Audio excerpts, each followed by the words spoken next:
Entitled sister-in-law stole our baby name. Now she regrets it. Hey yo. Long time lurker and all that. This is a throwaway account. To cut to the chase, my wife and I spent 4 years trying to get pregnant before the wrong side of 35. We are currently 33 respectively now and are blessed with a wonderful infant son. My wife has a younger half-sister that she has been LC with for some time.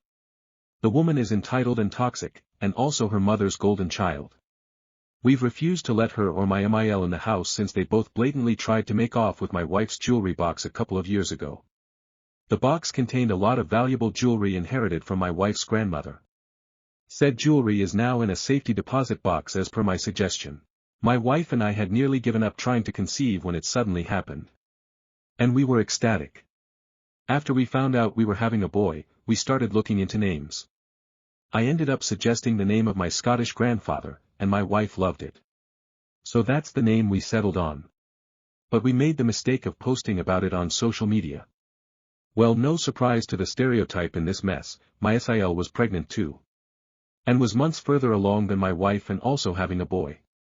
She decided to claim my grandfather's name for her own son. And not just the first name, but the middle name too. We called her pissed over what she was doing, and she smugly told us there's nothing we can do about it. Which she was sorta right. There was nothing we could do about it legally as it's still not a crime to steal planned baby names. We realized that drama was exactly what my SIL wanted. And she thought that by taking the name for herself, we'd not be able to use it. I laughed and told her that while what she did was dirty and underhanded, we would keep our chosen name. And she could just deal with it whether she decides to go through with copying us or not. Well, my SIL's baby daddy called me and said I was an unreasonable dick for still wanting to use the name after SIL claimed it. I said she claimed nothing. And since we couldn't own the name, then neither could they. Before he ended the call he threatened me by saying I'd be sorry if we didn't change the name. Then he hung up before I could respond. Months later SIL has a healthy baby boy and names him my grandfather's name. We did not show up for the birth. Both because of the pandemic, and because we simply didn't care to be there. SIL called us wanting congratulations. But we told her we simply didn't care. And that if she was still insisting we change our baby's name, then she'd be in for some big disappointment because we were not. SIL demanded I put my wife on the phone. But it was already on speaker and my wife spoke up and said she agrees with me entirely. We weren't changing the name. SIL hung up on us, but soon started sending emails with text walls of names. Even suggesting similar ones. I responded back that the name was from my grandfather, and that's why we were not changing it. She shut up and we didn't hear from her again till after our own son was born. 2 months later we were blessed with our son. He came out perfect, and we named him just as we'd intended. Well, no surprise my SIL called us a few days after the birth to scream in our ears that we copied her son's name. I pointed out she was the real copycat since she had no familial ties to the name and we did. And anyone who looks at our family trees could see that. Then my wife spoke and said after the attempted theft of her grandmother's jewelry, she no longer considered SIL her sister. And would have nothing to do with her nephew either. For months we were bombarded with messages and emails from my wife's side of the family. Half were on our side after finding out the whole story, the other half were not. And SIL's baby daddy, true to his word, showed up at my door to make me sorry. I'm not sure what his plan was. But I pretty much towered over him. I'm 6 feet 1 inch and well built from regular exercise and 3 trips to the gym a week. He on the other hand was very skinny and about 5 feet 6 inches with a baby face that was badly hidden by a slim beard. I told him my house has cameras, and to get off my property and never come back. He just yelled a few obscenities at me and drove off in his beat-up old car. SIL and MIL called us from a different number to yell at me for making SIL's baby daddy feel emasculated. I didn't even threaten the man. Just told him to leave and not come back. And if he didn't want to feel emasculated, then he shouldn't have come knocking. Then they tried to bring up the issue of the baby name again and demanded we change our son's name as he's so young. So there's still plenty of time to do it. We held our ground and told them that they were bonkers to still think they were in the right after they copied our choice of name just to try and get one over on us. I said SIL didn't even name her son out of love, but out of spite just to try and stick it to my wife for no good reason. Then my wife called them both out on the way she was treated growing up, how entitled SIL and MIL have always been, and how she was glad to leave them far behind. And she wants nothing from them, and they won't have anything from us. That left Asael sobbing, and Mil called me a royal bastard before hanging up the phone. That was NC again for a little while till Asael called us again some time later to bitterly tell us we'd won. She and her baby daddy got in a huge fight and he left. He was apparently very sore that Asael didn't let him even give their son a middle name from his family. And he said he was sick of the bullshit and wanted his son named after him and not some guy he wasn't even related to. Asael finally caved and they got the boy's birth certificate reissued with a completely new name. Which cost Asael around $500, or so she claims. Asael then demanded we at least compensate her for the name change, plus another $100 for the emotional damage, as now she's going to have to get used to calling her son by a different name. We laughed and said this would have never happened if she hadn't stolen our baby name to begin with, and we didn't owe her anything. Since then we've been NC with Asael and Mil. But my Fil, who's a very nice man and divorced from Mil for obvious reasons, would come by often and loves his grandson. From what he and other relatives told us, the situation between Sael and her baby daddy was pretty tumultuous. But we don't care. Not our monkeys, not our circus. Top comment. This was very satisfying to read. Sael sounds awful. Reply, she is a completely spoiled, toxic and petty woman. Her cousin and mother too. So we want nothing to do with the lot of them. Why my wife hates her family. Hi y'all. I didn't elaborate about my wife's extended family in my prior post. But to be frank, they are mostly just plain nasty. My wife has a younger half-sister from her mother's second marriage. But from what I'm told, the half-sister's father was very emotionally and physically abusive to my wife, and didn't stick around more than 10 years before flying the coop for reasons I don't know. And because my wife has a different father, she also had different grandparents. My wife's father is a very nice man. And we get along quite well. He divorced my wife's mother early on in their marriage because she's completely toxic. Because of having different parents, there's a 7-year age gap between my wife and her half-sister. Said half-sister ended up being pretty much the baby of the family. And they paid little attention to my wife once Asael was born. So my wife left to live with her father full-time at some point in her teens. And her mother made a huge stink about it because without her, she no longer got child support money. That woman has also been nothing but crass and snide to me since I met her. I think mainly because I'm not rich, since she bluntly said my wife could do better. I make a decent yearly salary. So I cover my expenses just fine, have my own house, and now a wonderful family. Sil, as I said in the first post, was the golden child. She was brought up pretty much all the stereotypical ways that you can imagine. Never held accountable. Never made to pay her own way on anything. Got into all kinds of trouble because she was spoiled rotten. You can think of her as almost having been an embodiment of Veruca Salt, minus the rich enabling dad. And when she first met me, there was quite an awkward and nasty period before she met her baby daddy. Around the time my wife's sister turned 18, she came visiting us more often. And also started asking to spend the night on weekends. I left that decision up to my wife. And she allowed it because she hoped it'd help her and her sister become closer as siblings. But over time I noticed Asael was hanging around me more. And she was dressing in skimpier clothes and complimenting me a lot. She loved to pinch my arms and said I was like a Ken doll with muscles. Then one day she actually tried to put her hand on my crotch. That was the last straw, and I told her to leave. She said I didn't know what I was missing before my wife laid into her and they had a huge fight. Sil said my wife didn't deserve a man like me before storming out. I guess Sil found me attractive and thought she could take me away from my wife, or perhaps she just wanted to bait me. I dunno. But I do know that I'd never let something like that happen.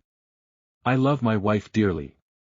She's a positively radiant woman who knows how to make me smile every day. I could never be unfaithful to her. But Sil didn't give up. She got her cousin in on things and continued to harass us. Sil heavily flirted with me on multiple occasions whenever we visited Mil over the next couple of years. She even started getting her cousin involved, and together they actually ganged up on me at a family Halloween party once. They were both dressed in skimpy animal ear cosplay outfits and actually proposed we go upstairs and have a threesome together. I not only declined, but said they both needed to find some nice, single guys their own age. Then immediately told my wife what happened. She laid into them in front of everyone at the event. But Mil sided with her golden child and got several other relatives to have her back by claiming I was lying to make trouble. So we just left to avoid more drama. Around the time Sil's 21st birthday came and went, Mil called us furious that we missed the birthday and didn't even send a gift. And apparently Sil was crying over it. I said I was not comfortable around Sil because she attempted to seduce me multiple times. And my wife said that it was not my choice but hers whether or not to send a gift. And she didn't want to because of what Sil did. And Mil never even so much as scolded her for it. Mil called it young hormones and said family shouldn't be so cruel to each other. There was another big fight between Mil and my wife, and we went LC with the bulk of her family for a while.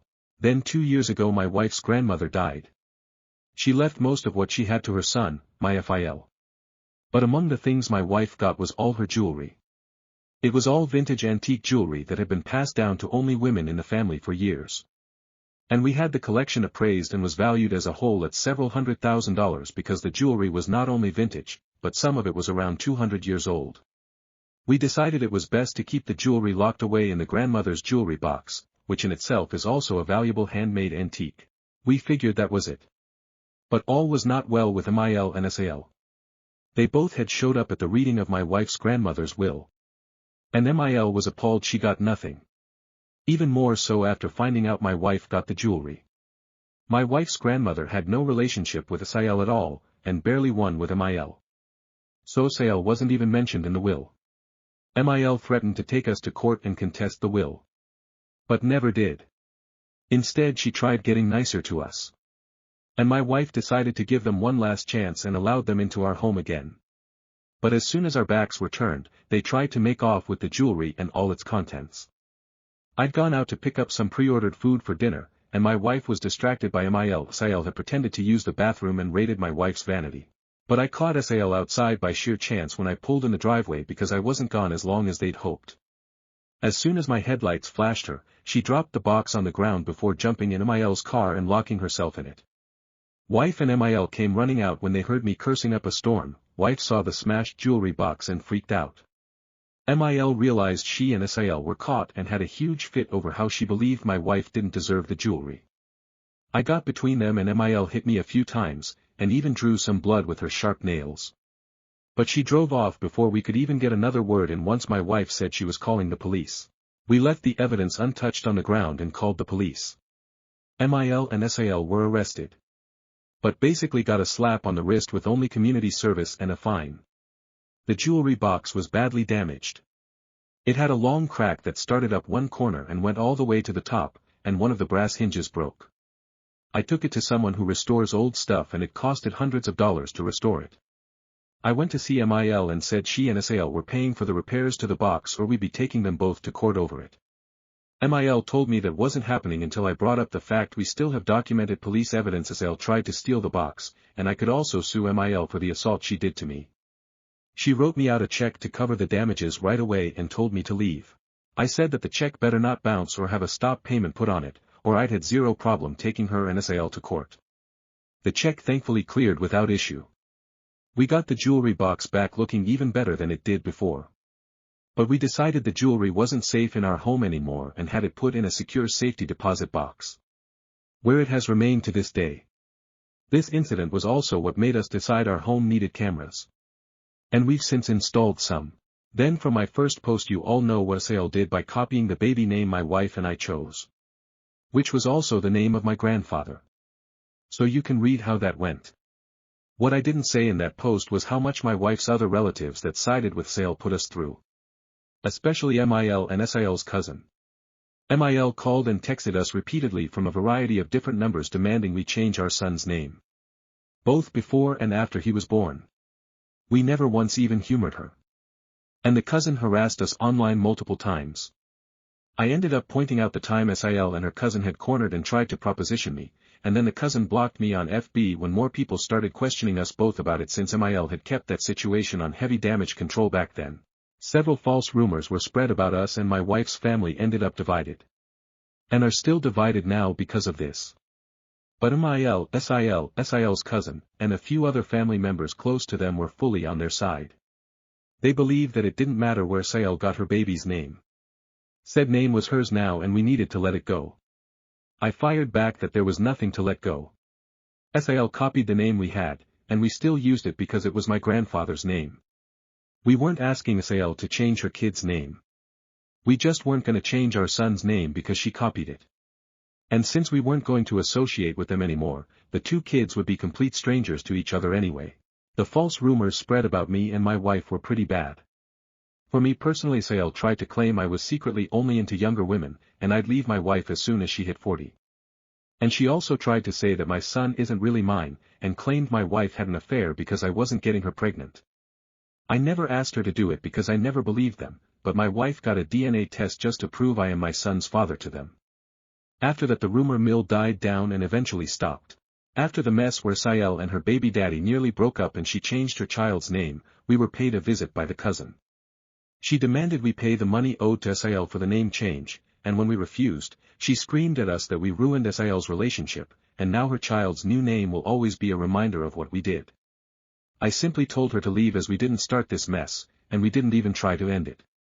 We just wanted no part of it. Asael's cousin flipped me the bird with both hands and said she wished she could do it with her toes too. Then left. Before she got in her car I said if she ever tried to come back, I'd call the police and file for a restraining order. And that's pretty much it, as we were and still are completely NC with Mil and Asael, and the cousin too. Top comment: that's one crazy family. They need to get their own lives instead of obsessing about yours. I'm glad your side of the family is sane and happy, and I hope the crazies are just a funny story to tell from here on. Stories number 2. My 23FX's 25M mom 40 SF shared a on this day memory of my ex, his brother and myself on Facebook. His new girlfriend 20's F blew up on me. My ex, Ross, and I broke up over a year ago now. We started growing apart and wanted different things out of life. We have kept things civil, kept each other on social media, but we don't talk, unless we see each other in public. I have decided to stay single until I finish my master's, but he now has a new girlfriend, Crystal. I was very close with Ross's family. I still have them all on Facebook, but we don't talk unless it's to wish each other a Merry Christmas, Happy Birthday, etc. Only a handful of times a year out of respect for Ross. They do like my posts, especially his mother. I asked Ross if he would rather I unfriend them, but he says he's cool with it and not to worry. The other day, I received a notification from Ross's mom. She shared a memory with me in it. It was of myself, Ross and his younger brother when we were on vacation 3 years ago. His mom wrote, "Miss the beach. Can't wait for summer." I thought it was a little weird and awkward to say the least, but I didn't say anything. A few hours later, I received a Facebook message from Crystal, saying, "I don't know why you feel the need to still keep tabs on Ross's family, but you need to back off. Accept the fact that he is my boyfriend and please remove yourself as his friend as well as the rest of the families. I have replaced you and you serve no purpose to be in their lives anymore. Grow up and get over yourself." I haven't even responded, but I am so confused. I have met Crystal once when I bumped into them grocery shopping. Ross introduced us and we exchanged pleasantries. She seemed really kind. What do I say? Do I say anything to Ross or his mother? Talk to Crystal herself? I didn't even share the post. I'm so confused. TLDR, my ex's mom shared a Facebook memory that included my ex, his brother and myself. His girlfriend sent me an angry Facebook message telling me to get over them. Relevant comments. Commenter 1. I just click it so it gets marked as read, and not reply. I bet my house, dog and close family that she's watching the message to make sure OP reads it. Reply. I read it over a day ago so I'm sure she's checked it by now. Also had a post that showed up on my news feed. She tagged Ross in a picture with the caption, "Don't know what I would do without this amazing man in my life. Love ya to the moon and back babe, us against the world." XO. For lack of a better term, I can't even deal. Commenter 2. Screenshot and send to your ex and let him handle it. Reply. I will probably do this tonight. I won't add anything malicious or accusatory, but I don't think I owe her anything. If Ross agrees, I'll oblige, but I'm not giving in to her temper tantrum. Commenter 3. Message the ex. Hi, I received this pretty aggressive message from your kvatached. I've mentioned before I don't mind removing your family if it was uncomfortable for you. Let me you if you need me to do anything, but either way I don't want her to contact me again. Thanks. Reply. I sent him something along these lines with a screenshot. Waiting for a response. Update. I posted on Reddit a couple of days after I received the message from Crystal. After reading your comments, I agreed that I did not owe Crystal any response or action, but I did think that sending a screenshot to Ross would be the best idea.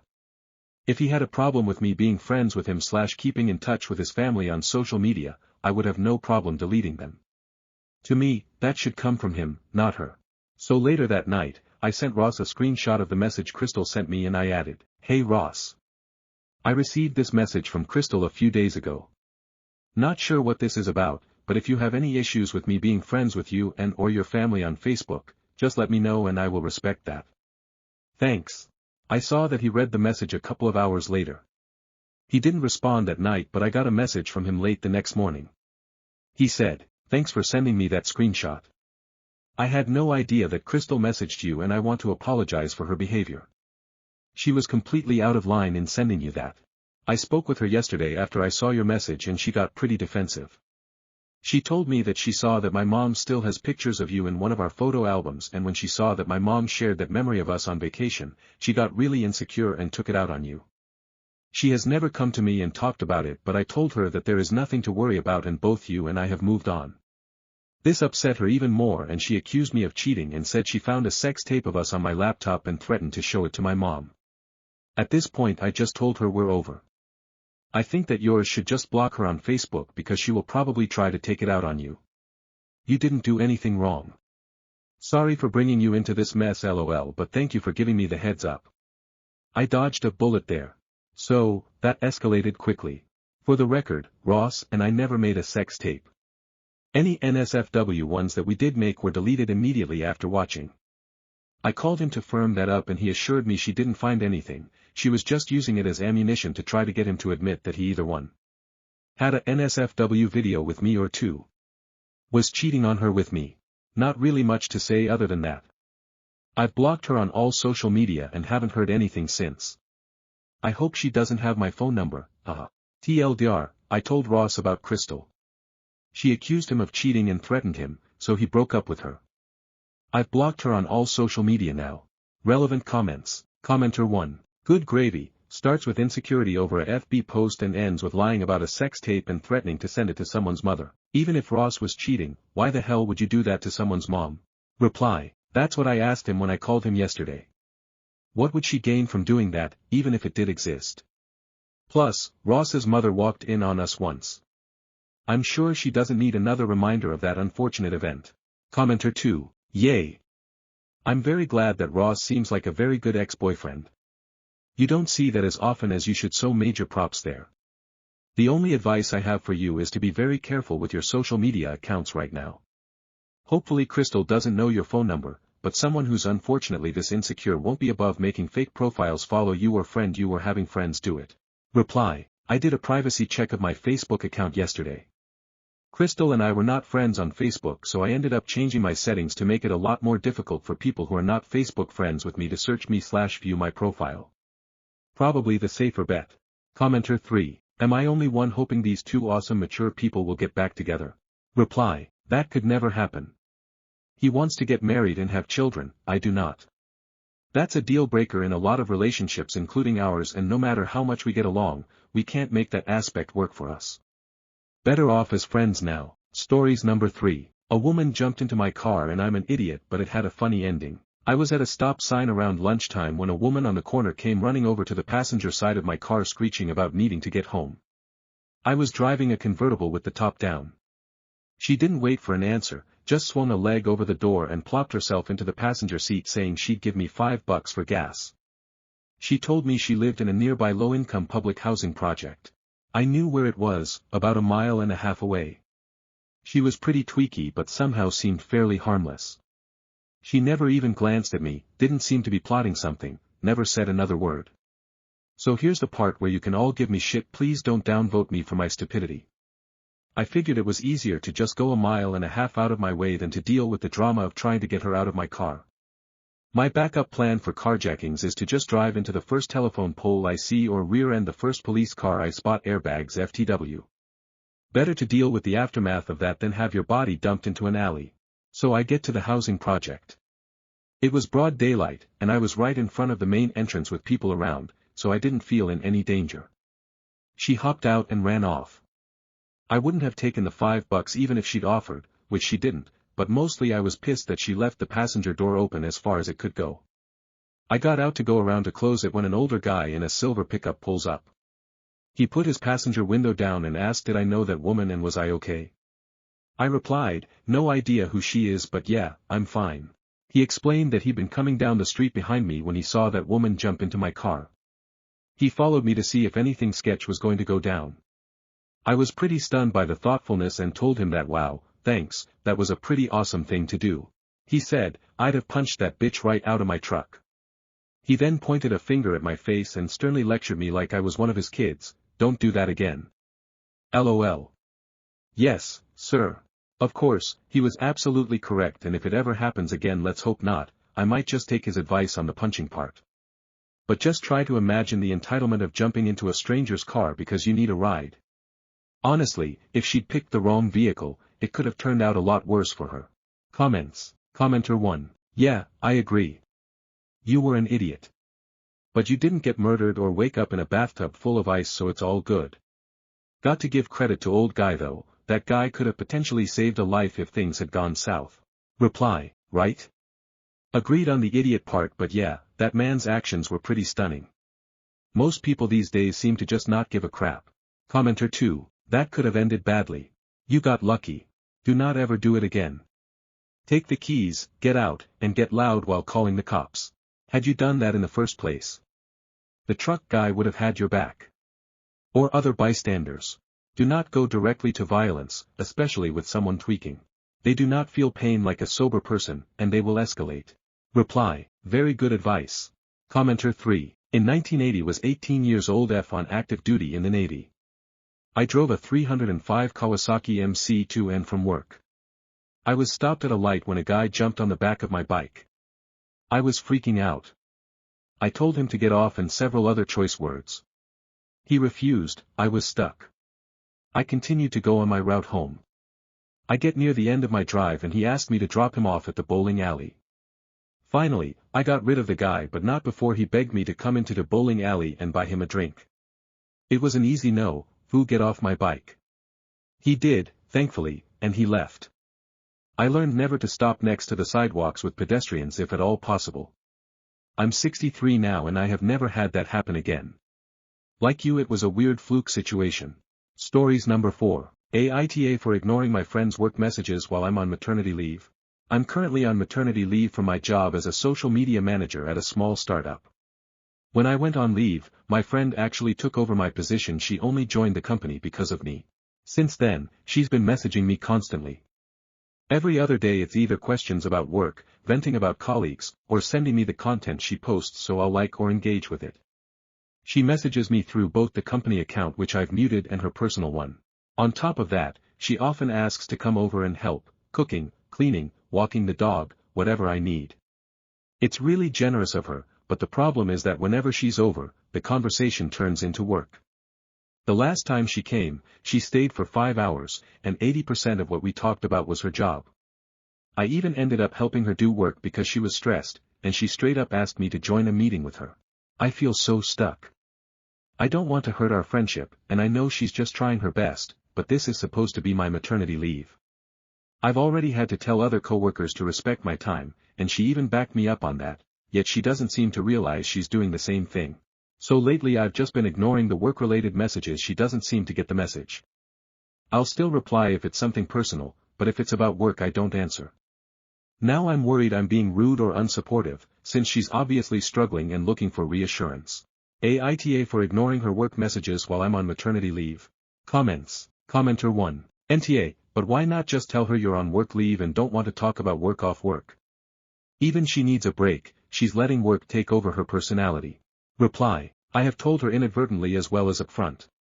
Like when she asked me to join a meeting, I flat out refused. But she still continued on about work. I also feel really guilty because she is coming over to help me out and I feel like I should return the favor. Commenter 2. If you work while on maternity leave you're putting her job, your job, and the company at risk for breaking labor laws. It is illegal for you to work when you're not getting paid for it. Commenter 3. Appears that she is not really coming over to help you but is using that as cover so she can talk to you in person about work. You are on leave from work. This is your time away from work. Set boundaries and take care of yourself and your little one. If you need an excuse, needing a nap is an excellent one and probably not really an excuse. Stories number 5. AIO for asking my wife to stay at her mom's after I caught her putting something odd in my coffee. I'm 46, am really shaken and need advice to know if I went too far. My wife 49F and I have been married for 4 years, together for 7. She's always been so kind, always making my morning coffee, and we've had a good life together. English isn't my first language, I speak it well, but sometimes I struggle to explain feelings, so bear with me. For the past few weeks, I've been feeling off after drinking my coffee. Dizzy, nauseous, sometimes my hands shake. I thought maybe it's work stress or something I ate. But 2 days ago, I came home early and saw my wife in the kitchen, dropping some kind of powder into my coffee mug from a small, unmarked vial. It wasn't sugar or creamer, it looked strange, like medicine or worse. When she saw me, she slipped the vial into her pocket and said it was just a new coffee mix. But her voice was shaky, and she wouldn't look at me. That evening, I asked her calmly to tell me what it was. She said it was a natural supplement to help me feel better, but she couldn't say what it was or why there was no label. I got scared, those symptoms I've been having aren't normal, and she's never hidden things before. I told her I needed space to think and asked her to stay at her mom's for a few days. She got upset, started crying, and said I was overreacting and breaking her trust. She left last night, and now she's texting me, saying it was nothing harmful and I'm making a big deal out of it. I kept the vial, but I'm too nervous to test it. I love her, she's my everything, but I'm scared she might be putting something bad in my coffee. AIO for asking her to leave. I can't sleep, and I keep checking the locks on the door, feeling paranoid in my own home. Please tell me if I'm wrong here. Update, thank you all for your response, you guys really helped me clear my head. I was hesitant, but I called 911, and they said they'll look into. I'm feeling worse each day, dizzy, weak, and my stomach's still off, so I'm heading to the hospital today to get checked out. My wife keeps texting, begging to come back and saying it was just a herbal energy boost she found online, but she still can't explain why she hid it. I told her to stay at her mom's until I know more. I'm scared and exhausted, but I'll keep you all updated when I get answers. Thanks for making me feel like I'm not going crazy. Update, hey everyone, I'm at the hospital, sorry for not keeping y'all update, I'm not really feeling very well right now. Thanks so much for all your comments and supports. The doctors ran some tests and said there's something off in my blood work, but they don't know exactly what yet. They're sending samples to a lab, and it'll take a couple days to get results. They told me to stay here for observation because my symptoms, dizziness, nausea, shaking. So it's getting worse and very quick. I gave the vial to the police when they stopped by earlier, and they're testing it. They didn't say much, but their serious faces freaked me out. My wife keeps calling and texting, sobbing, saying she's so sorry and it was just some herbal remedy from a friend to help me. But she's still dodging my questions about why she hid it, and it's making my head spin. I told her we can't talk until I'm out of here and know what's going on. She's at her mom's, but her texts are so frantic it's breaking my heart. I love her, but I don't think if I can ever trust her ever again.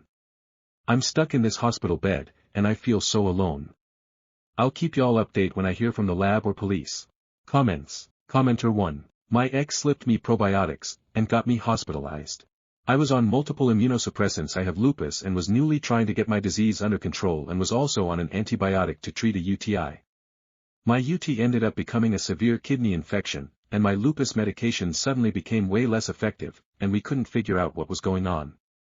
My ex's friend admitted that my ex had been slipping me probiotics because he was trying to punish me for stupid shit.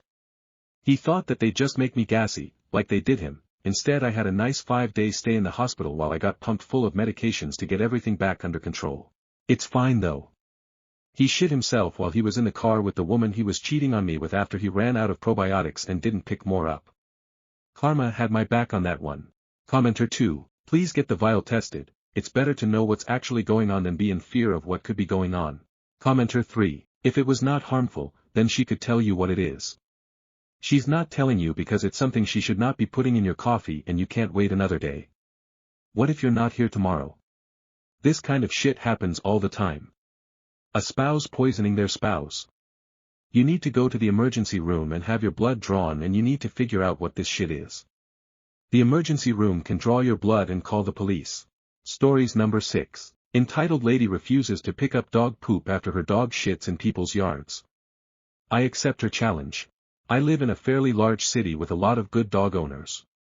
But every so often we get people, especially right after the pandemic, that are assholes about picking up after their pups.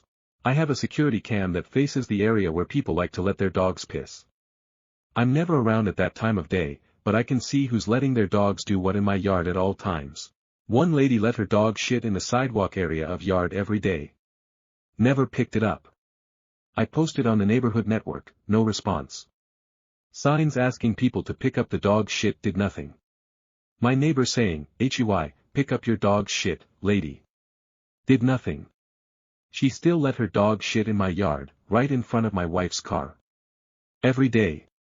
Like clockwork. She told my neighbor once that she didn't have time, because she had to walk her dog before she went to work. My neighbor said, "That's super rude not to pick up after your dog." She said, "What are you going to do about it?" And walked off. My neighbor, being the kind woman she is, picked up the dog poop and threw it away for me. And then she told me later that day about Pooper Lady and her very rude interaction. Now, we had a dog not too long ago. Which is sort of an understatement. We had a 250-pound doofus Maximus who loved people, loved dogs, loved cats, loved kids. He was super friendly to everyone, and we left a doggy treat library up in his memory when he passed 2 years ago of old age.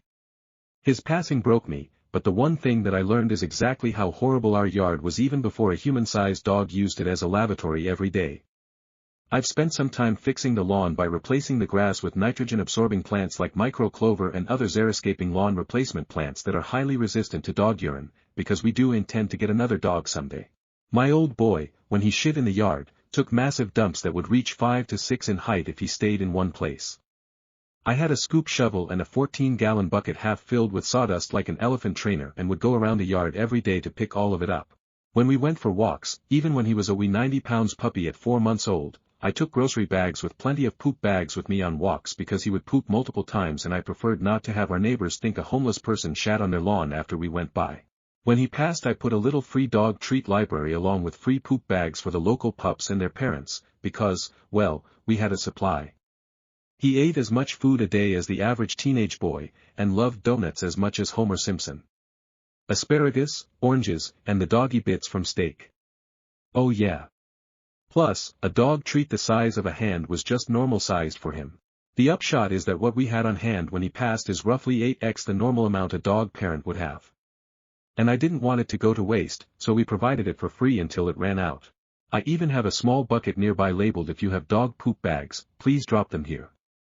Because the raging debate of whether it's rude to drop tied-off dog shit bags in a nearby garbage can rages on the next-door lists every year, along with the fireworks conversation that starts around July 2nd and continues for the next 2 weeks.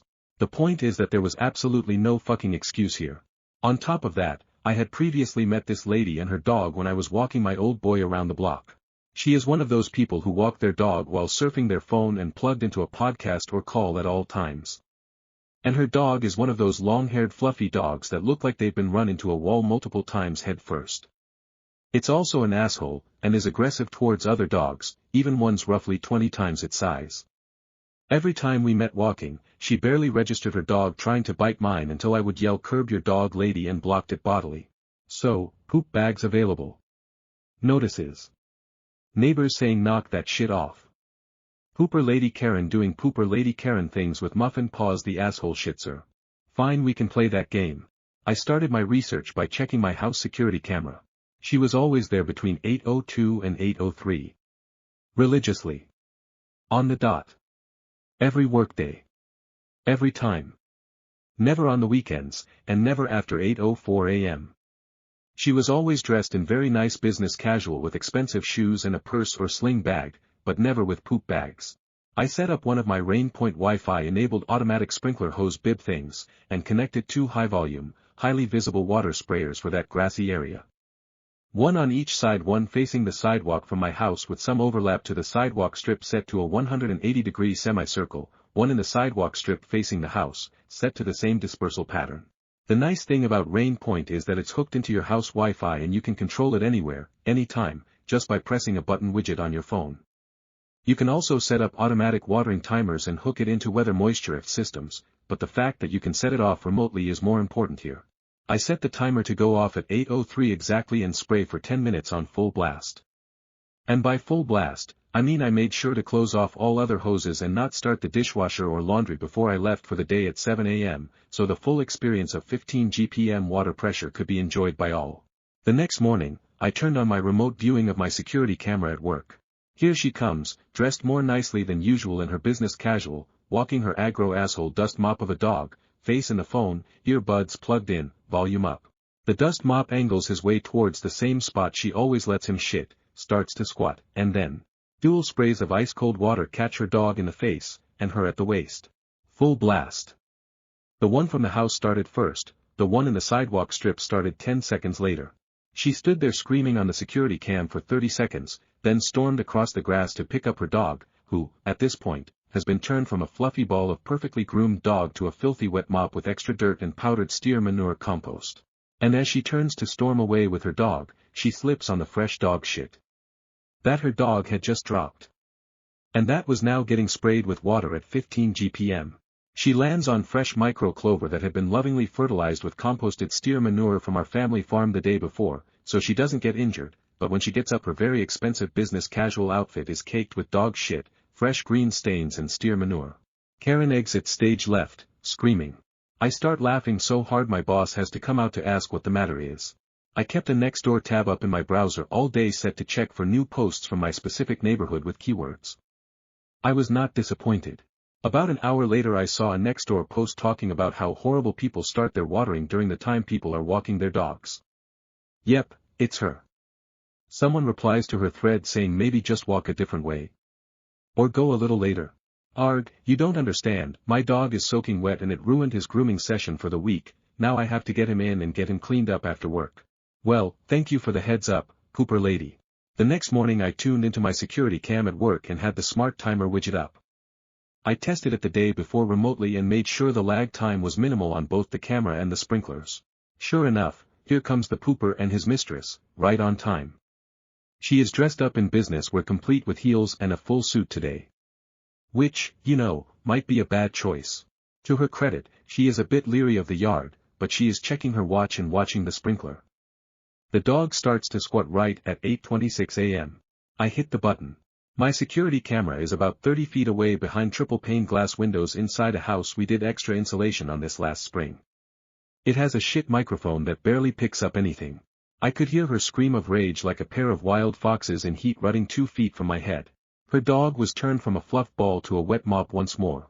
But this time he was still mid-shit, so when she grabbed him physically, I could see her trying desperately to avoid the aerial shit torpedoes popping from his ass and flying into the air all over the sidewalk and the walkway to the street. Her phone clatters to the ground, she breaks a heel stumbling over, and one final doggy turd flies up into the air, executes a perfect 360 double pike, and lands on her blouse.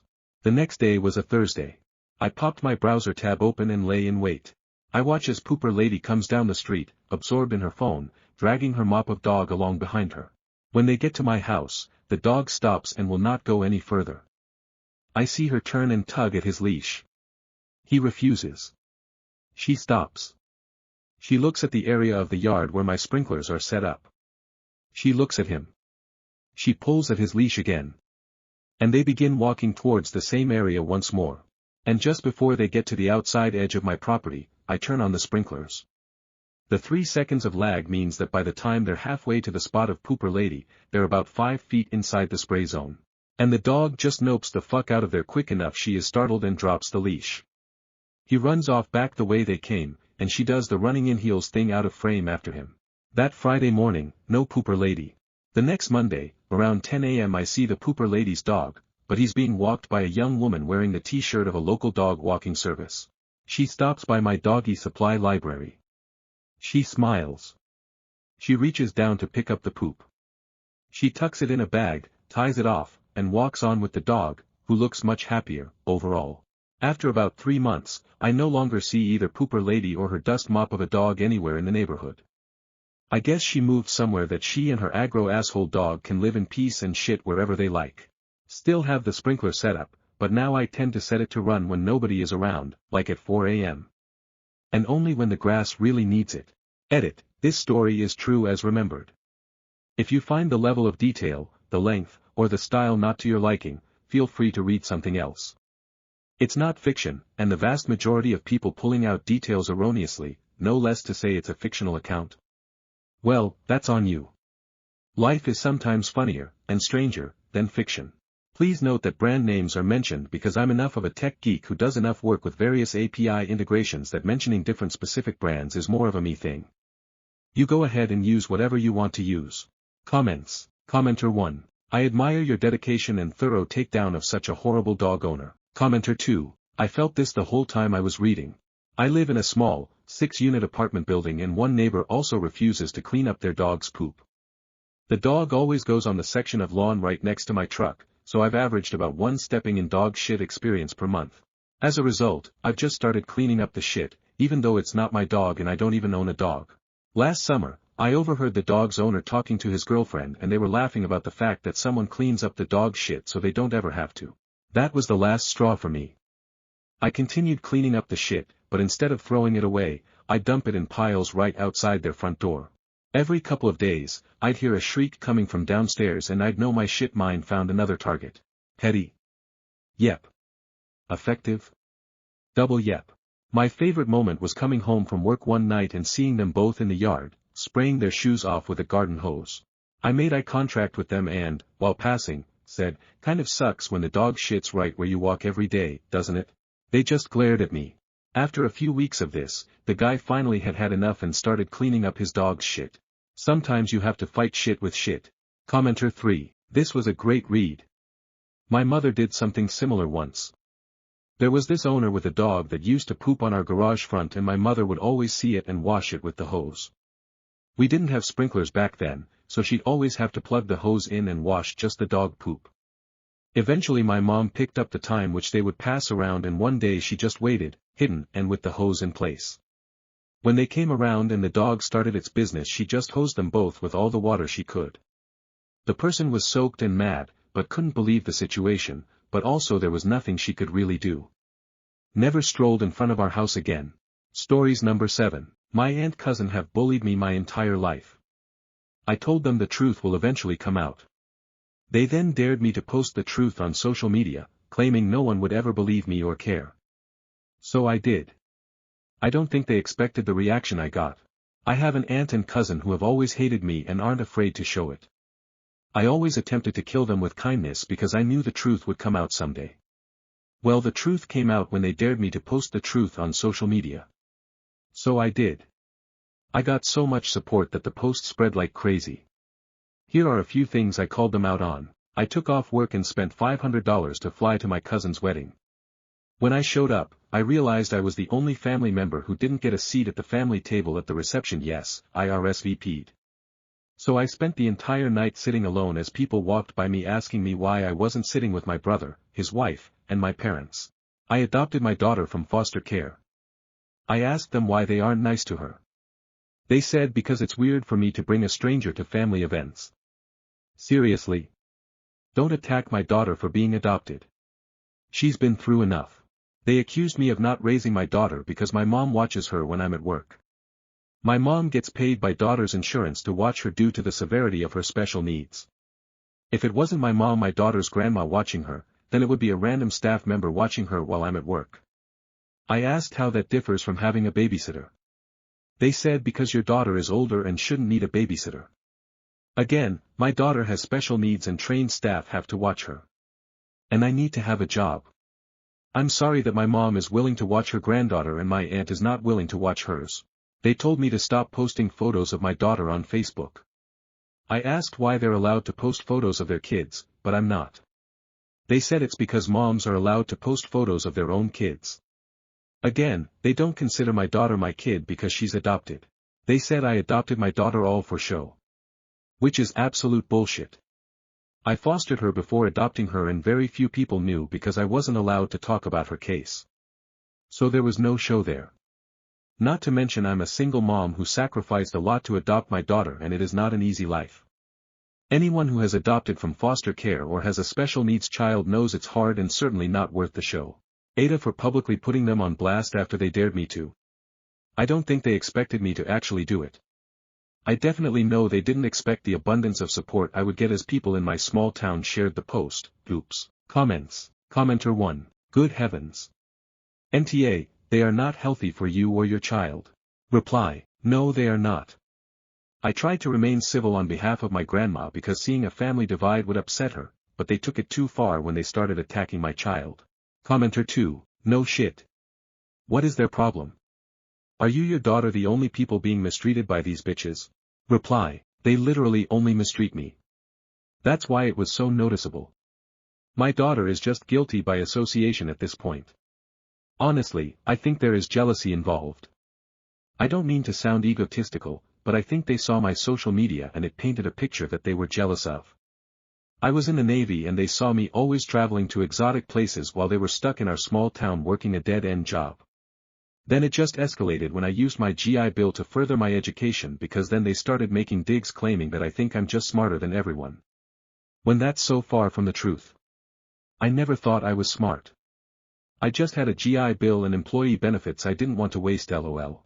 Commenter 3. Nta, as someone who grew up in foster care, you adopting a child who needed someone on their side, to care and give them a home touches my heart. Not all foster kids are lucky enough to find their forever family, and your aunt is definitely TA for treating that precious child like she isn't an important part of your family. Reply. Ah well, thank you. I know you didn't have it easy growing up, so I sincerely hope you were able to find supper and love.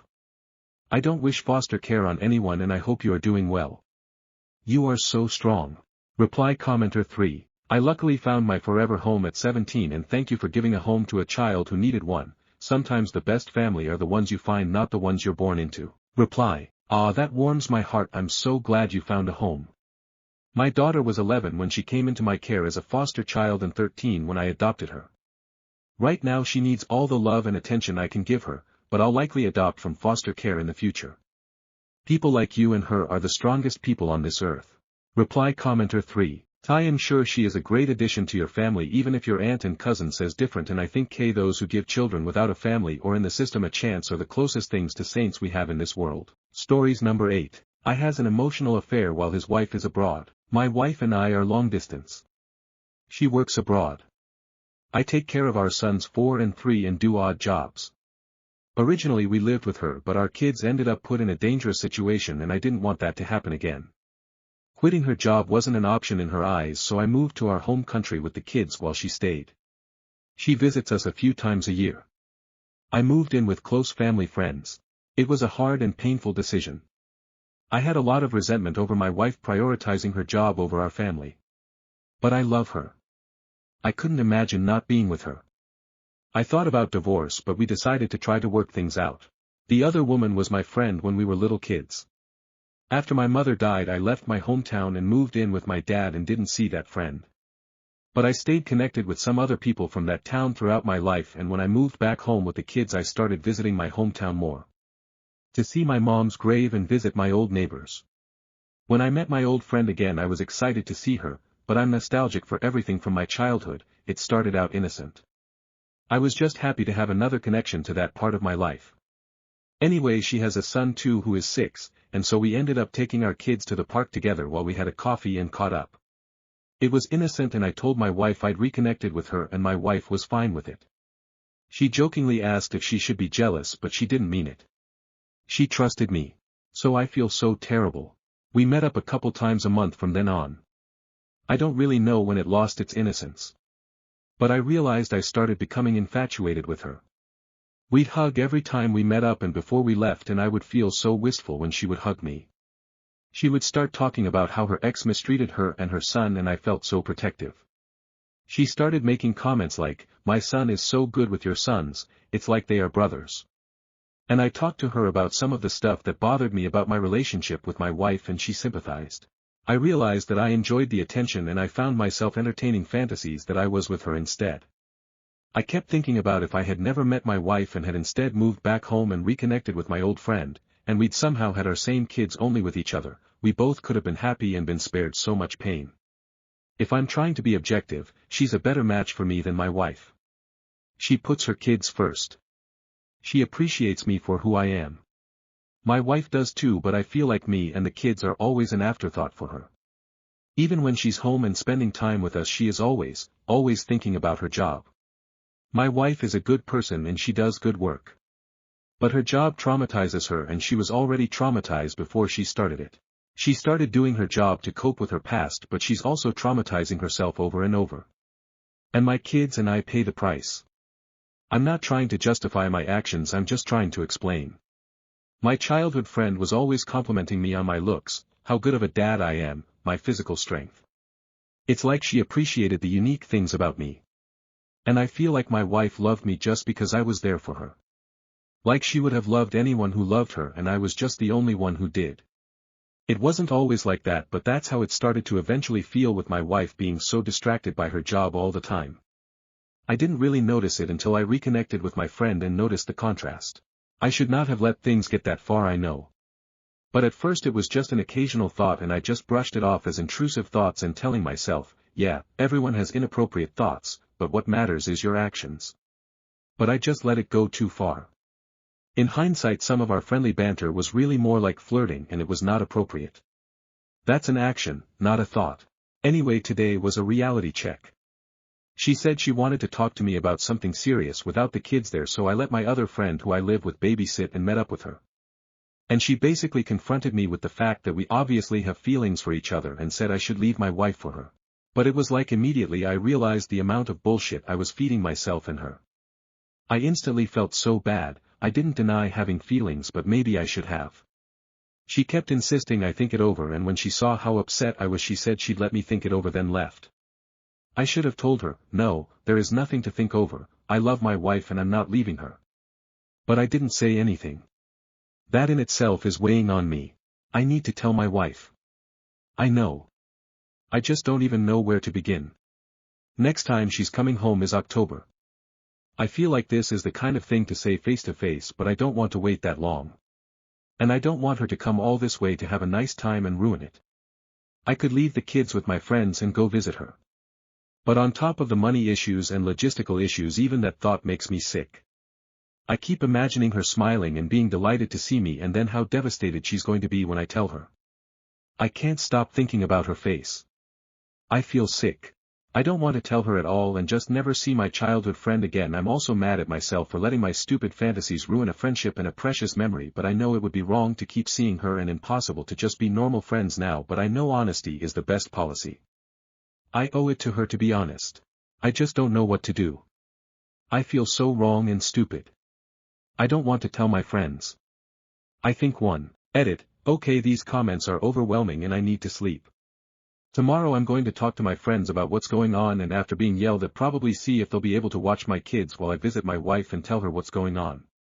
If not I can probably ask a few other people. If not then I'll just tell her over Zoom. I'm also going to text my childhood friend that I don't want to see her again and then block her. I'm not going to leave my wife. If she leaves me I'm going to stay single. I'm not going to date my ex-friend. I will always love my wife and I don't think it would be fair to anyone for me to date anyone else while I still love her.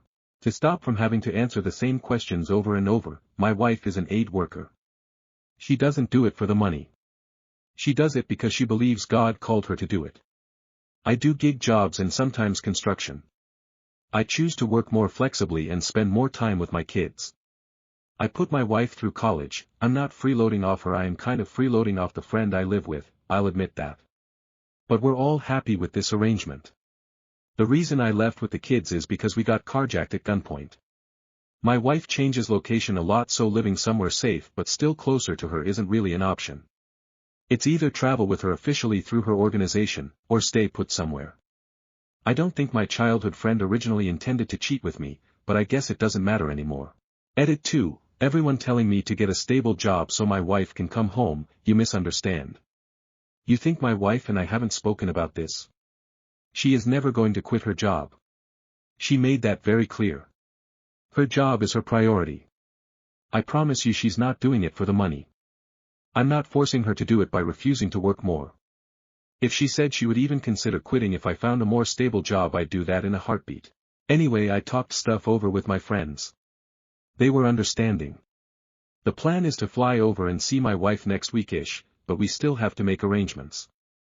I thought about contacting my wife's boss to see if we could do a surprise visit, but it seems like it would be so cruel to show up and surprise her and make her happy to see me only to break her heart.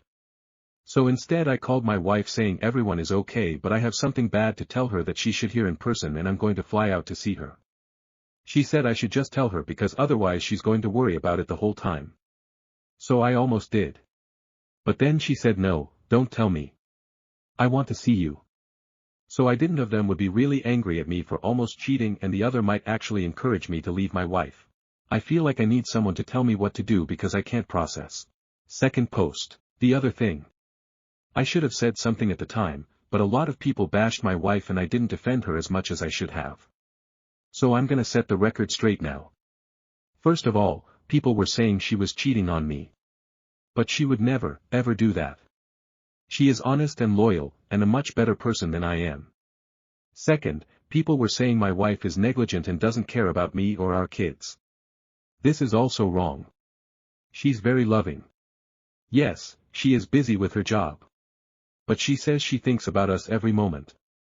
And when she is home she spends as much time with me and the kids as she can. She does get distracted and think about things at work that stress her out, but that's because she sees things that get to her. It's not because she doesn't care about us. She's not like half the parents out there that ignore their kids because they're distracted by their phone.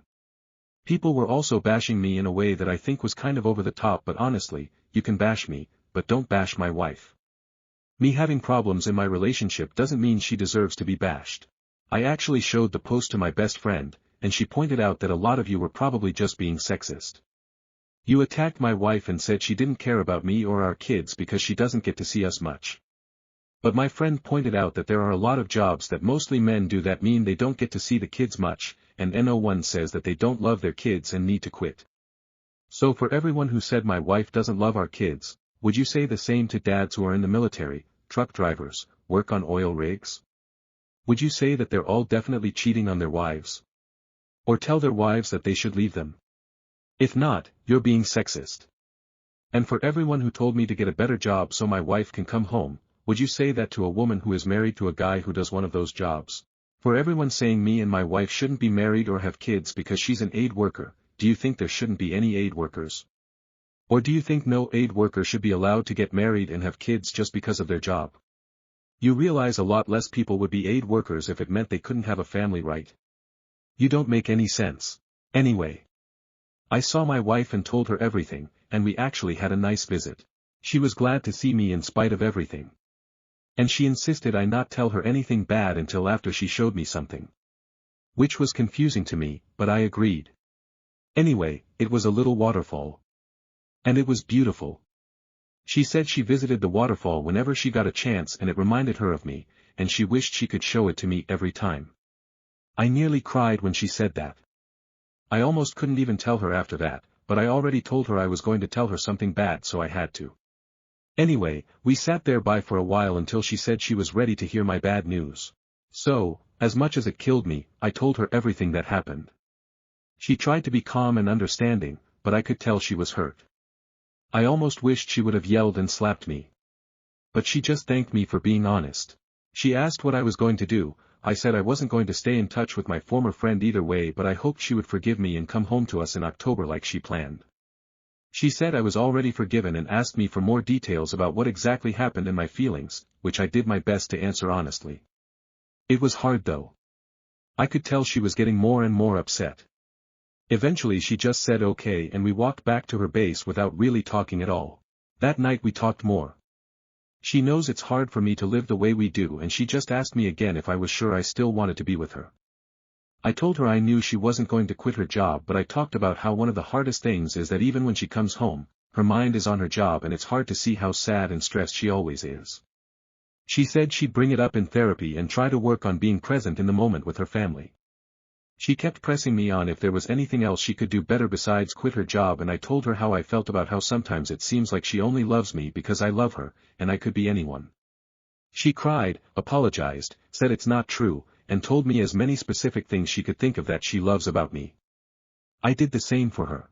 She said she was glad we talked and glad I was willing to keep working on our marriage, because from the beginning when I told her I had something bad to tell her in person she just assumed I wanted a divorce.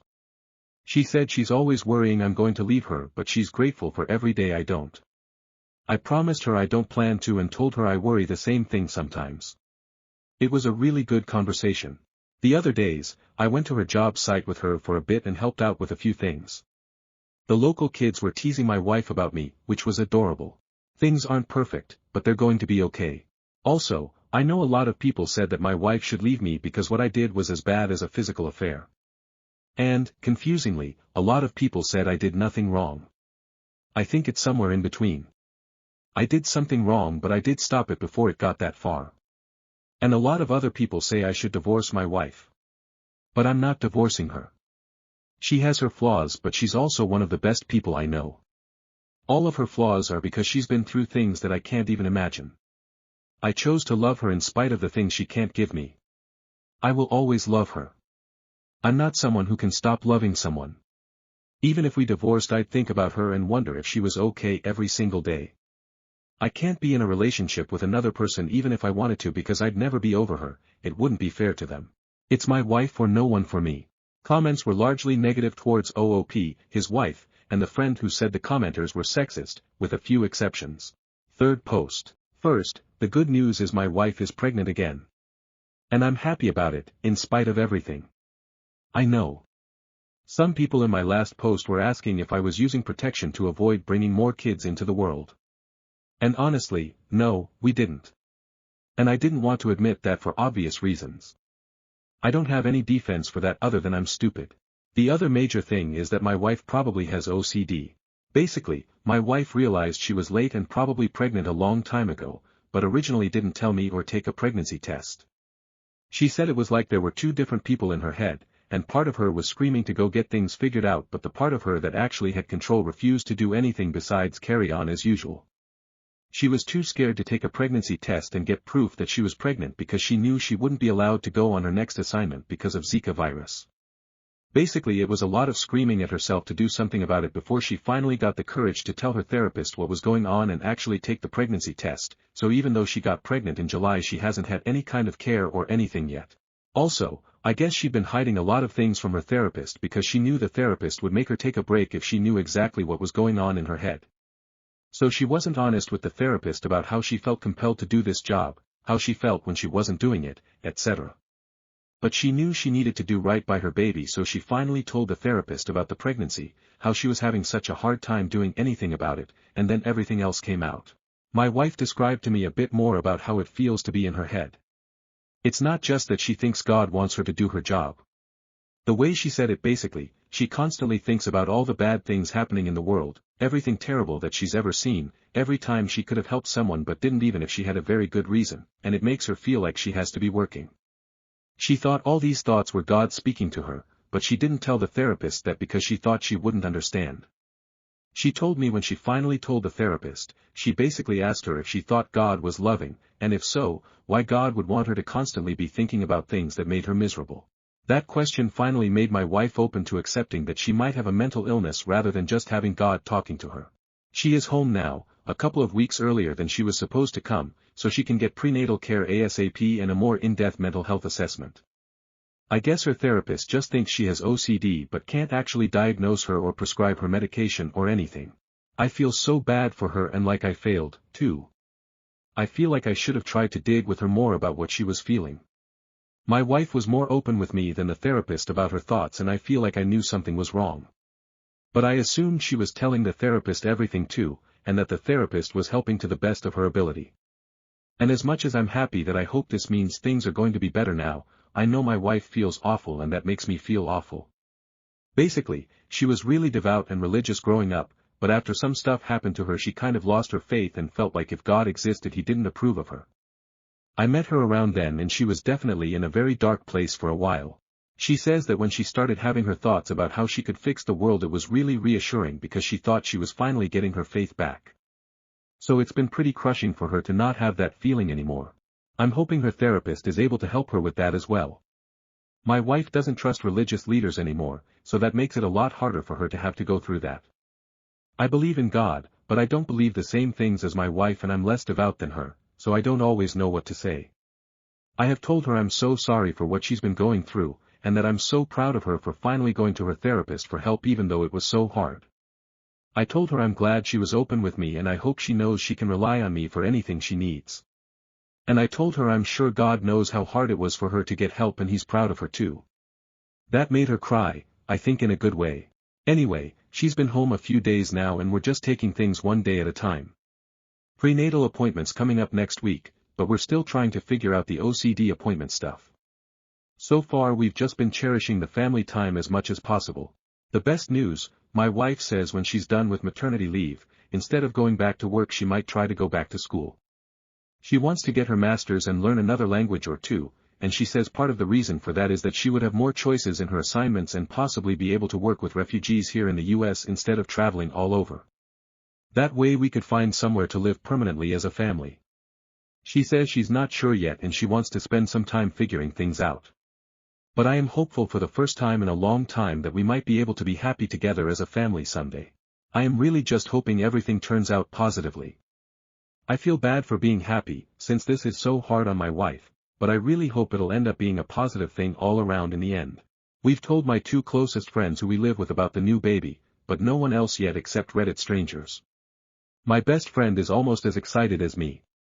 She keeps coming to me talking about gender reveal party ideas. Like, randomly in the middle of talking about the election or whatever. We're keeping it from the kids for just a while longer because she's not very far along yet and if God forbid the baby doesn't make it, we don't want the kids to be upset. So I keep telling her to be a little more subtle and she keeps forgetting, but luckily the kids have no idea what she is talking about when she does that. Anyway. That's my big news. Someone asked me for an update and I wanted to clear the air and get some of this stuff off my chest anyway. Update. I've posted here before about a major mistake I made while my wife was abroad working as an aid worker. I've also posted about how we recently found out she has OCD. Her form of OCD was that she thought God was constantly talking to her, telling her to do things and reminding her of all the bad things that were happening in the world. Anyway, since she found out she was pregnant she has been getting treatment for it, and for a while things were looking up. I don't mean to be selfish but for a while I felt like I could have my old wife back. She really wasn't really like this when we first got together. But it wasn't just for my sake. I was hoping that with treatment she'd be happier herself and also be able to be there for our kids more. However, ever since Trump took office my wife's mental health has taken a turn for the worst. She has always been completely devastated about Palestine, but when she was at her job was a distraction from it, and when she got home and didn't have the distraction it was rough, but she was actively working on being able to cope.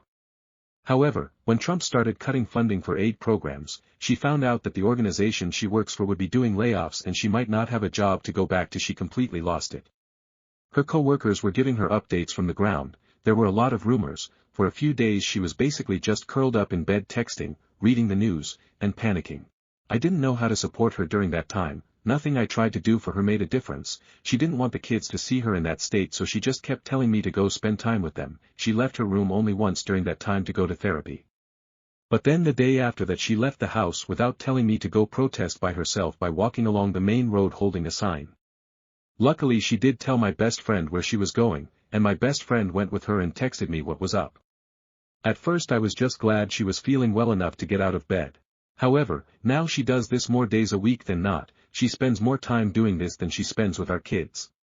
I've gone with her a few times. My best friend goes with her a lot. Even if she wasn't protesting I'd be worried about her walking on that road. People drive really fast and aren't expecting pedestrians. However, my other worry is that this is a very white and conservative area. A lot of people have guns, and my wife not only is out there protesting things that most people here agree with, but she will actively shout at people who drive by with Trump stickers on their cars. There have been a few times when people will shout at her. A few people have pulled over to argue with her, and if that happens she doesn't try to de-escalate or anything, she will scream back at them. She has asked a few times if our kids can come with her. I said no because I was afraid someone could hurt or threaten them, and she agreed not to take them. But when I mentioned that it would be just as horrible for our kids if they lost their mom and unborn brother because someone hurts her, she brushes it off. No one has done anything physical yet, but there are some psychos out there and it only takes one. She has also stopped doing therapy, stopped doing the workbooks her therapist gave her, and won't take her medication and didn't get her prescription refilled. She says that she doesn't think there is anything wrong with her. There is something wrong with all the people out there who aren't protesting. I asked her if she doesn't want to get better and be able to be happy, and she says happiness isn't for her. Another thing is that this is affecting our relationships with our neighbors. We were already odd in this area, we are not white and my wife is Muslim, we sometimes get looks and I've felt like I've had to earn acceptance from the neighbors. People will almost never be directly rude to us, but if I say my wife is a Muslim I can tell that what they hear is, my wife is a terrorist. If I said my wife is a liberal Muslim that wouldn't go over much better. I've just kind of had to pretend I don't notice the reactions and keep being friendly until they decide my family is normal. I also try to always find a way to casually mention that my late mother was white and grew up in this area. However, I can tell people are acting different around me now. A few people avoid me, some have awkwardly been like, so I saw your wife the other day. I haven't been getting as much gig work, and worst of all, one of my son's best friend is no longer allowed to come over to our house. They outright told me, he can come over here, but I don't want him to go to your house anymore. It felt like such a slap in the face, since I've babysat that kid so many times for free. Since Israel broke the ceasefire it's been at its worst, she has been out there every day for hours. I feel so heartbroken for my kids, who don't understand, and for my wife, who is her own worst enemy. I can't force her to get help, but I have no idea what else to do. She's at least been keeping up with her prenatal appointments, and she's promised me that when our son is born she'll stop protesting, but I almost don't know if I believe her because it almost seems like she's not capable of that. How do I handle this? Some comments of OOPs for context. In response to someone suggesting the wife might have schizophrenia and asking if she seemed like she was having conversations with an invisible person. No, she's never done that. I know what you're talking about, I see homeless people do that a lot and my wife never does it. The therapist explained it better than I could. But basically, people with schizophrenia who think they hear God are actually hearing a voice in their head. But my wife doesn't hear a voice. She has obsessive thoughts about bad things happening in the world, and feels like she has to fix it. This started happening to her suddenly, and her own explanation for it was that it was a message from God, because she didn't know any other explanation. But she doesn't actually hear a voice saying, my wife's name, I want you to go protest on the street. In response to people saying he should be more supportive of his wife's protests. I am not trying to be flippant. I didn't want to make my post too long and I figured it should go without saying that obviously, what is happening in Palestine is horrific. I know it triggers my wife because of things she experienced in her own childhood and things her family has experienced. I'm not saying she shouldn't protest at all, but I wish she wouldn't do it in such a dangerous way and risk her own safety and the safety of our unborn son. I want her to be able to be happy and go to therapy so she can find a healthy way to deal with her emotions. Her emotions are totally valid but the way she's dealing with it doesn't help her. She is a good person and I love her so much, I really hope it doesn't lead to violence, but even without violence it's not a good road and I'd be worried someone could hit her accidentally. There are almost no pedestrians there and she doesn't just stay in one spot, she walks and crosses a lot of areas that a lot of cars are coming in and out of with no streetlights. I also wish she would only hold a sign and not scream at people, because she might scream at the wrong person who would be crazy enough to attack her. Stories number 9. I 25F miscarried and my brother-in-law assaulted me. I don't know how to tell my husband 28M. I 25F have been with my husband 28M for 4 years and we have been married for a little over a year now. Our relationship is amazing. He is my best friend and I love him deeply. My husband has been serving in the military for about 7 years and he has always been dedicated to his career. Earlier this year he lost one of his closest friends to suicide which completely shattered his world. Watching him grieve was heartbreaking. He was crushed and carried immense guilt. A few weeks after he left for his current shift I found out I was pregnant. It was completely unexpected because we were careful and not trying.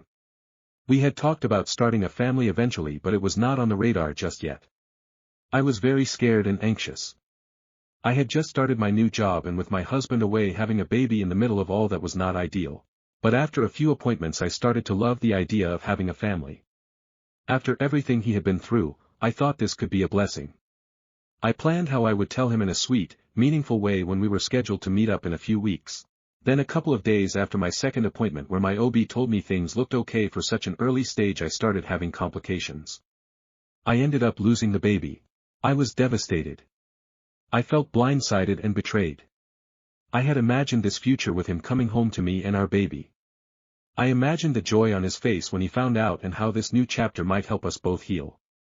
Instead, I was left with immense grief and alone because I had not even told him yet. I feel stupid because we had talked on the phone and a few video calls, but I never said anything. I wanted to surprise him in person and hug him when I told him this news. None of that would happen. I felt so heartbroken and alone. I did not have the courage to tell my husband about the miscarriage, so I decided I would tell him once I came to terms with it. I know now that was not the best choice. During this time my brother-in-law, my husband's younger brother, who lived in the same city, helped with some health insurance stuff, which felt like such a relief. Given how emotionally fragile I was, I did not think twice about accepting his kindness. He began checking in regularly, offering to pick up groceries, dropping off food, even driving me to a couple of my follow-up appointments when I was too weak and emotionally wrecked to do it alone. He never pushed or pried. I thought he was just trying to help me and be a good friend. I was deeply grateful. A few days ago he showed up with takeout from one of my favorite places. I had not eaten properly in days. I was emotionally drained and did not have the strength to say no. During our conversation he said something about how lonely I must feel. I gave him a weak smile because it was true.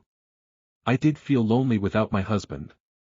We started talking about something else when he mentioned it again, to which I responded, "At least I have you just to show gratitude for his help these past weeks." Then he said something along the lines of how I should not be alone and he could help me with that. I felt weird because technically he had been helping me, but it was his tone. It did not feel like kindness anymore. I stood up and went to the kitchen, saying I had dishes to do, trying to brush off the conversation. A moment later I felt him behind me, so close I could feel his breath near my neck. I froze. Before I could turn around his hands were on me in ways that made my skin crawl. I said his name sharply, trying to make it clear this was not okay. But he did not stop. I will not go into detail because I am not comfortable even thinking about it. All I can say is that I pushed him off and was crying.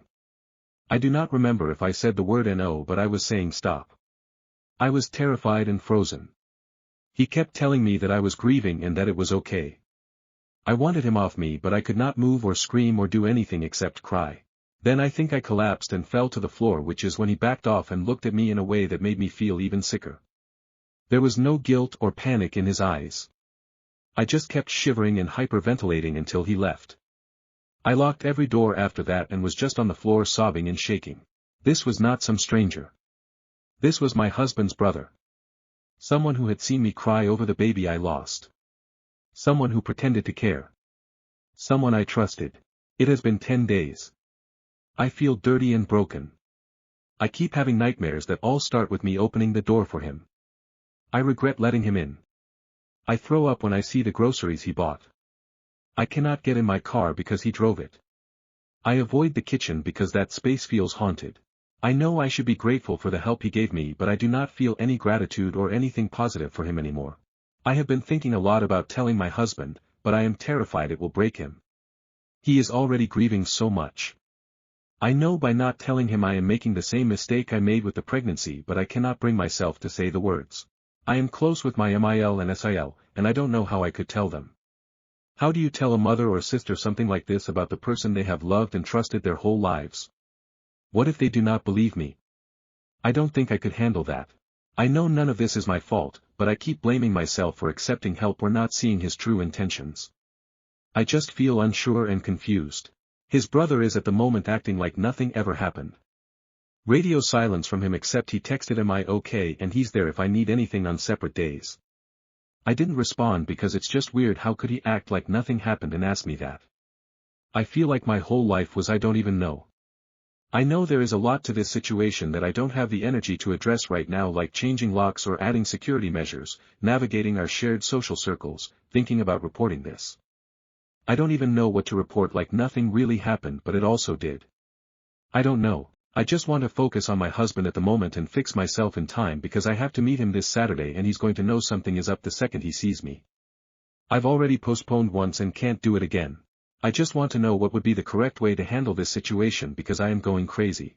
TLDR, I got pregnant while my husband was away but miscarried before I could tell him.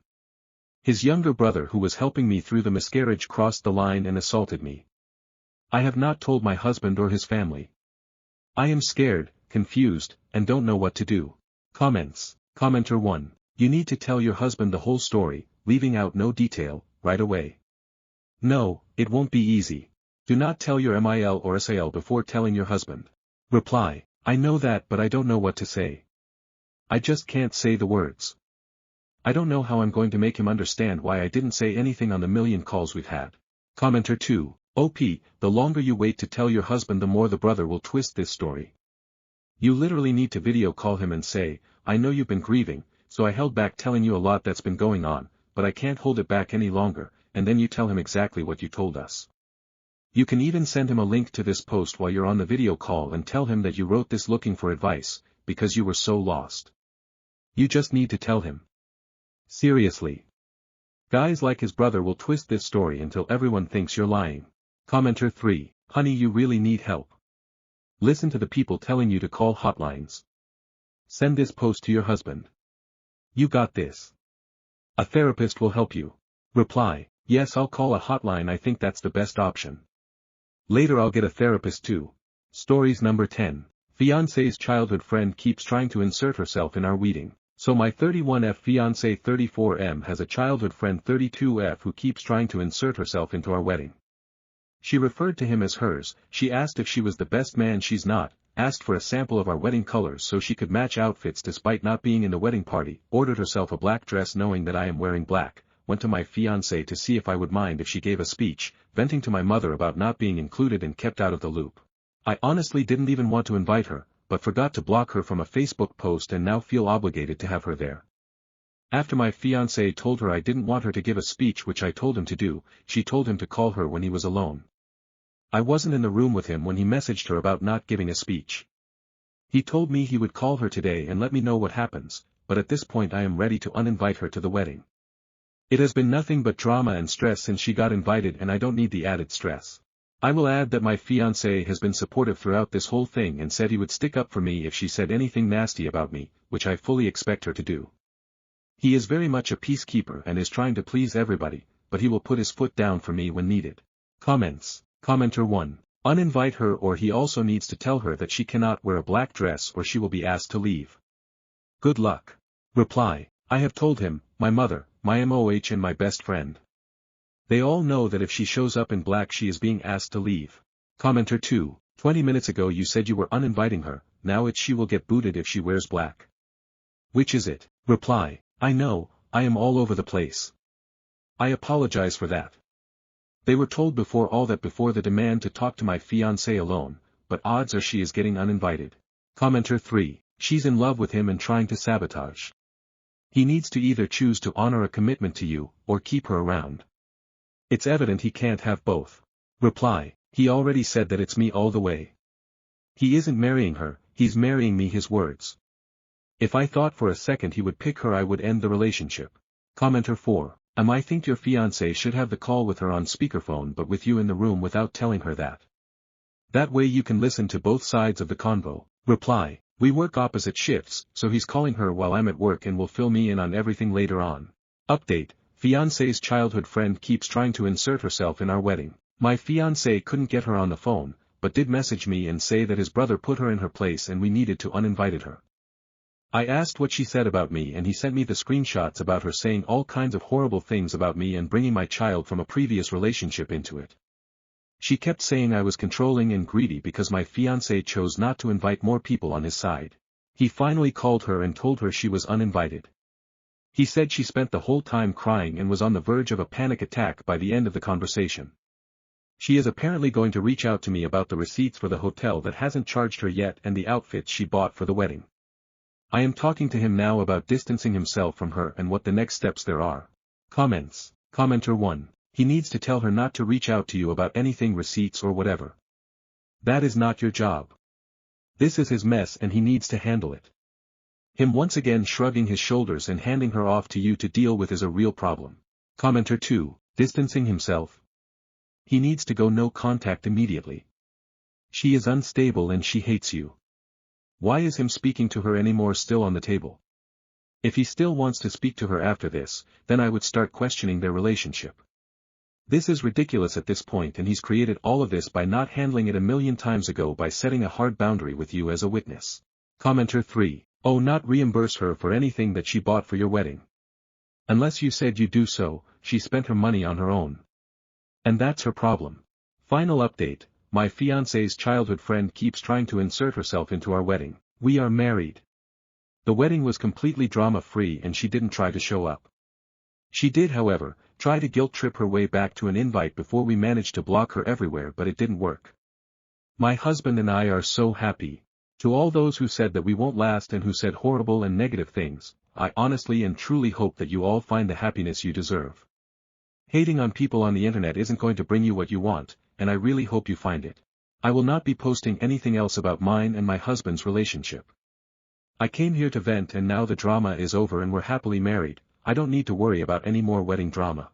Thank you to all those who showed love and support throughout all of this, and good luck to those who need it. Stories number 11. Aita for telling my best friend I understood why his fiancée is so disappointed that he proposed to her at the gym.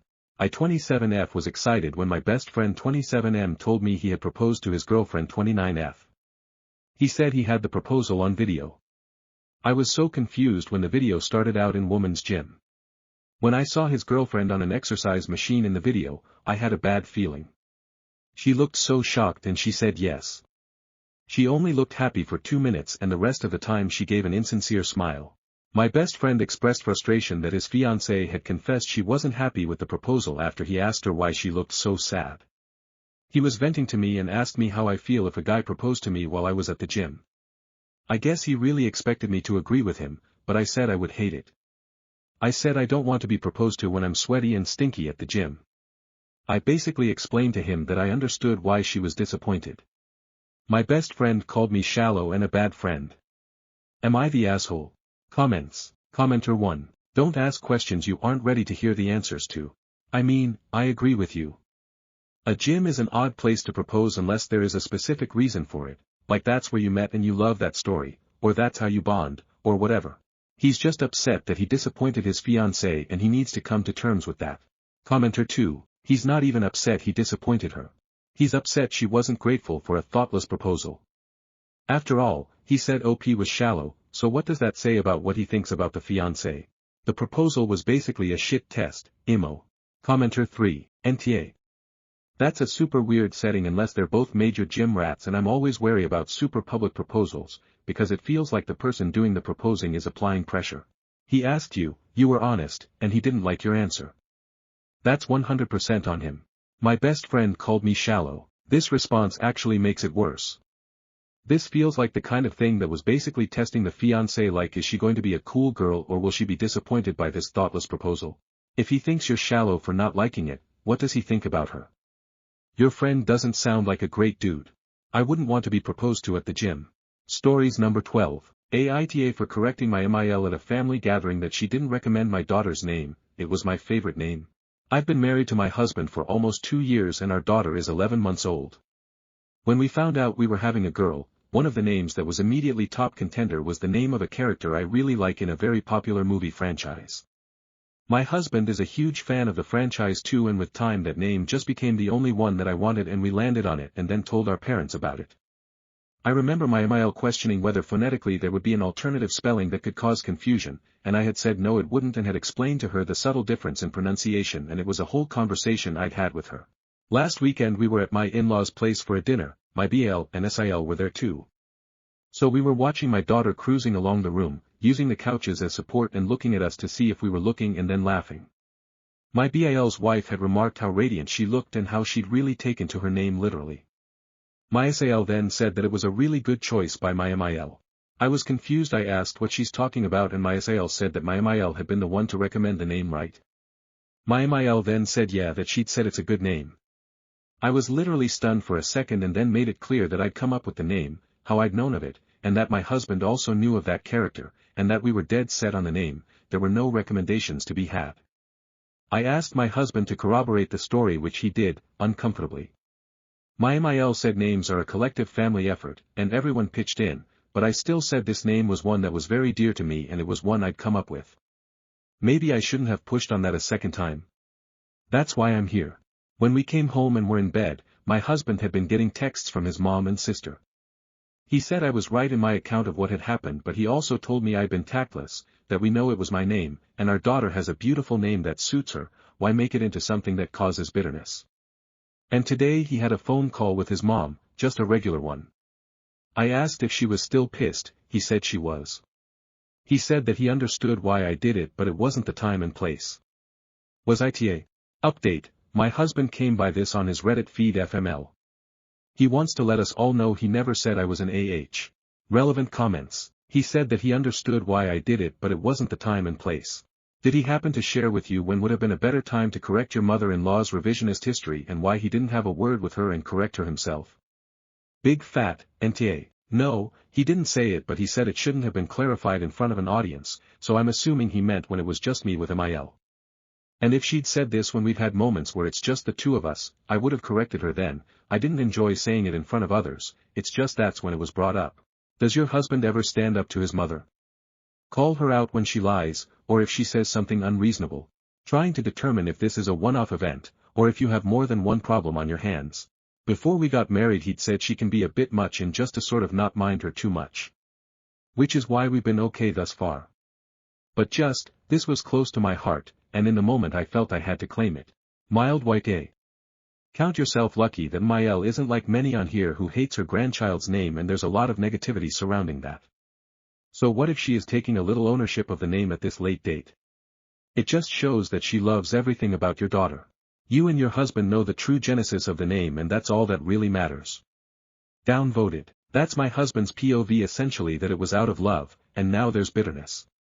Which I suppose there is, and if it really was an thing to do, I'm open to apologizing for doing it with others around. Is this really a hill you want to die on?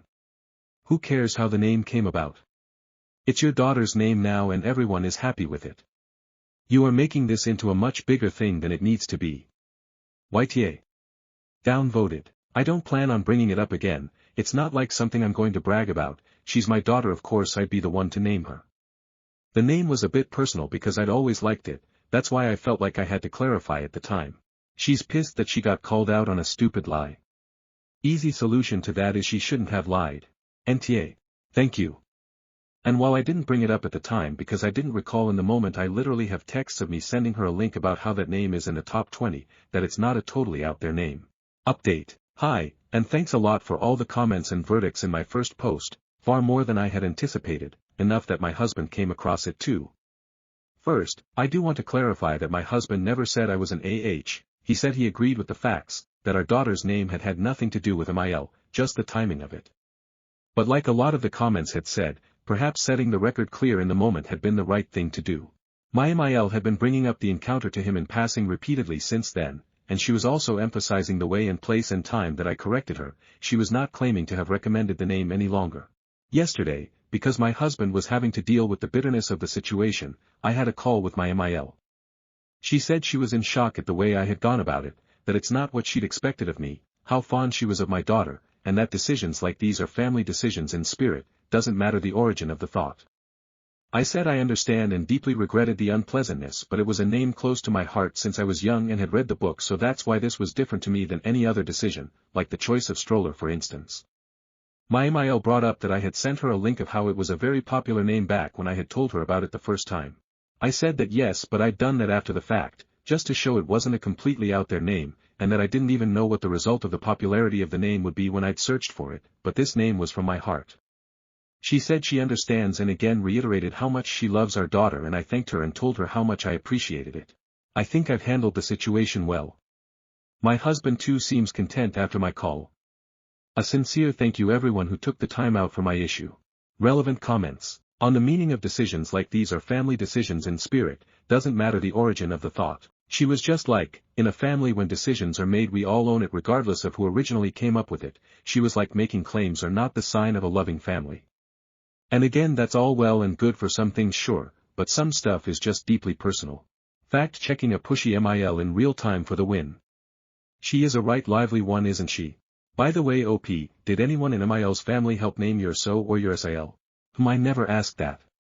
I can ask my husband.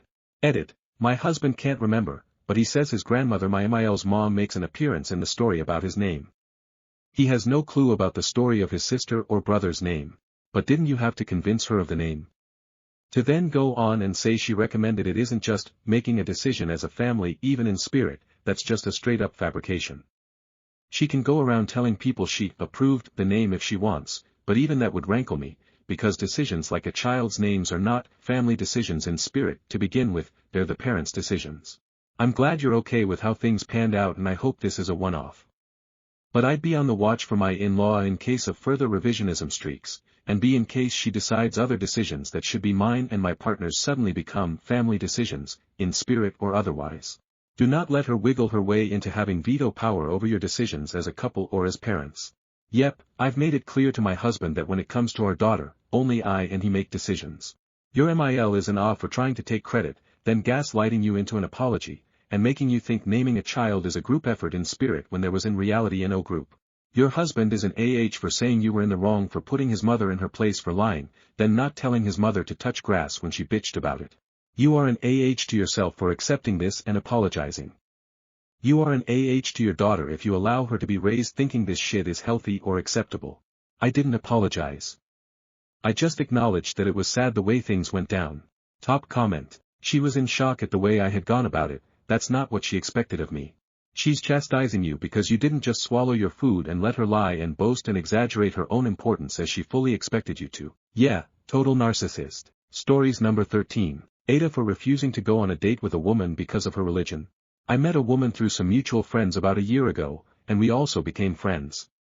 Last week she asked me out on a date, and I said I wasn't interested. At first she accepted my answer, but a couple days later she asked me why I wasn't interested.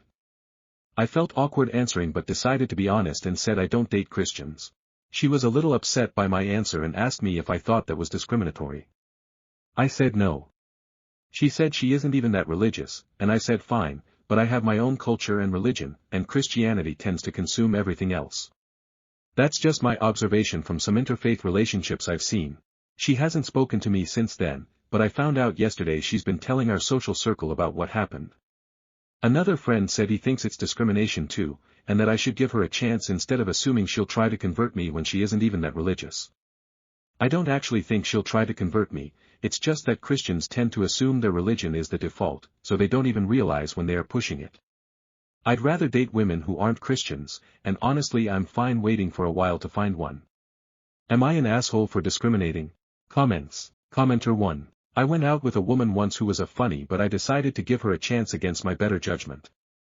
She started pearl clutching because I had a black cat. I shut that shit down before we got started. Commenter 2. Of course it's discrimination. You are discriminating between the PPL you want to date and those you do not and you're allowed to. Not all discrimination is bad. Commenter 3. As an atheist I wouldn't date anyone religious because we are fundamentally incompatible. The same reason I wouldn't date someone who only wanted to eat fast food and doesn't appreciate art. I'm not sure why a religious person would want to date me, either. Stories number 14. Need advice. Breaking up while my girlfriend is away with her other partner. For some background, my girlfriend 28F and I 28M have been together for about 6 years. We talked about opening during lockdown, but only started acting on it when it was safe again. The first 2 years were basically one-sided, with me not having any success while she kept meeting new people. I had a lot of emotional work to do, but eventually I worked on myself and managed a few flings of my own. Dating became her main social outlet, and she pushed for poly, which created a lot of resentment on my side. To her credit, I kept it to myself, so that's on me. A year ago, I met an amazing woman 25F through a shared hobby and had an immediate connection. She was just out of a serious relationship, so being a secondary, hate that term worked for her until she was ready to start looking for a new mono relationship. I did not expect was the jealousy from my girlfriend at that new connection. I feel like I've put up with a lot from her constant dating, and the first time I have something more serious, she melts down. About a month ago, my new partner admitted that she'd be interested in going mono with me, which I did not give a solid answer to or disclose to my girlfriend. Friday evening, my girlfriend left for a week away with one of her main partners 33M. It was planned and happened before, but seeing her leave really broke the emotional dam for me. I don't think I'm made for poly or ENM. I've started moving my things to my parents' home over the weekend, and agreed to be mono with my new partner. I am spiraling a bit. Both my parents and my new partner think I should tell my GF and not have to find out when she comes back.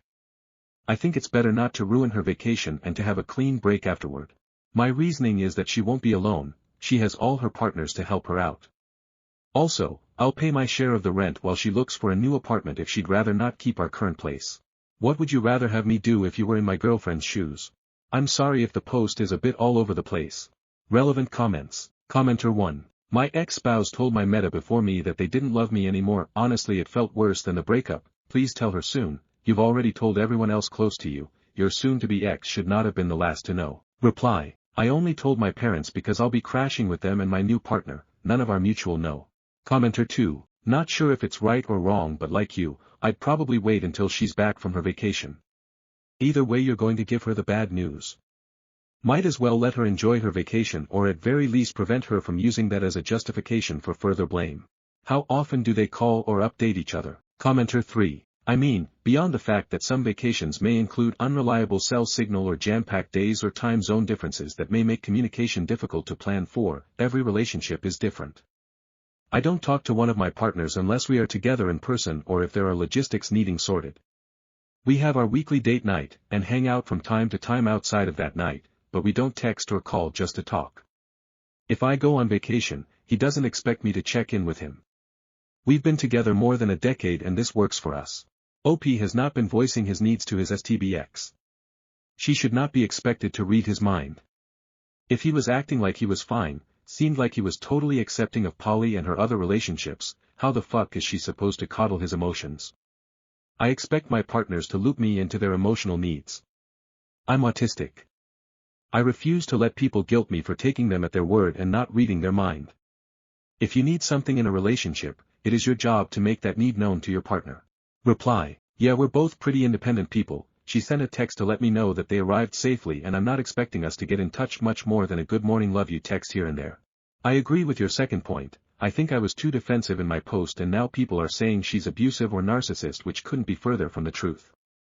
It's just tricky to voice your insecurities about imbalance in as the man in a hetero open relationship without feeling like you're coming off as whiny. Especially since I wasn't really jealous about her having sex at all but rather the mismatch in opportunities which she can't do much about. And these feelings basically disappeared when I managed my own flings. Until we moved to Polly of course, but I should have really ended things at that point. Edit, thanks for the feedback. I'll be home to have the talk with her when she comes back, no point ruining her vacation. I'm also slowing down on the moving stuff out part. I was being dramatic and we can sort how we split some things out. Update. I received a few requests for an updates, so here's a follow-up to my post. As I said, I slowed down moving my things out to my parents, and waited for her to get home to avoid ruining her vacation. She came back Thursday night the week of the previous post, and I went to meet her at the train station. She had her partner still with her but I managed to get her home. We had the talk. This was my biggest breakup to date so it got a bit emotional on both ends. She basically offered to slow down with her other partners, then monogamy. I declined and went to sleep at my parents'. There's not much else to say, it wasn't super dramatic in the end. We've spent the past 10 days figuring out the logistics. But as someone who lurked on this sub for a long time, this was my first time confronting the advice given here to a real-life situation. If you're thinking of posting here too, keep in mind that there's a lot of noise, people projecting, people who have it out against ENM and also ENM people that are a bit disconnected from the broader mono world. Not to say that there wasn't any useful comments, especially the people who talked about being ghosted by their live-in partner. I had never planned to not have a talk in person, but these comments really helped empathize with her perspective the most I think. Anyways, thank you. Final comments. Commenter 1. She basically offered to slow down with her other partners, then monogamy. I declined and went to sleep at my parents'. She was offering that to appease you, not necessarily because she actually wanted to. Good move on letting it go. After reading your initial post, the thing that I saw that was concerning was her jealousy when you finally started to see someone even though she had been seeing several people. I don't think this is how it all works and that wouldn't have meshed well. You would not have been comfortable. I hope your new relationship is a great one. Commenter 2. I don't think this is fair at all. OP didn't want polyandry, but made little efforts to directly communicate. He's avoidant, refused to communicate and built resentment. He should have sit his partner down way earlier than this point and been clear that polyamory was the boundary. To me her saying she's willing to be mono just shows the stupidity of avoidant communication. She clearly is in some way willing to renegotiate the terms of the relationship, hope he just didn't try. I don't get it. He built up resentment until he basically couldn't stand her. Grow up. Also yes, you dating someone hits you very differently than your partner dating someone. He had time to work through his big emotions surrounding new partners. This was her first instance. She too needs practice, building coping skills etc. This is a brand new position for her to be in, of course there will be insecurities. OP gave her no time to work those out. Reply, I agree that I'm not the best at communicating, but always being the one that has to ask for things to slow down is not fun either, it makes you come off as whiny. And it was the same during that conversation. She didn't say she wanted monogamy, she offered to go monogamous if I wanted, like I'm always the one that has to ruin the fun in the end.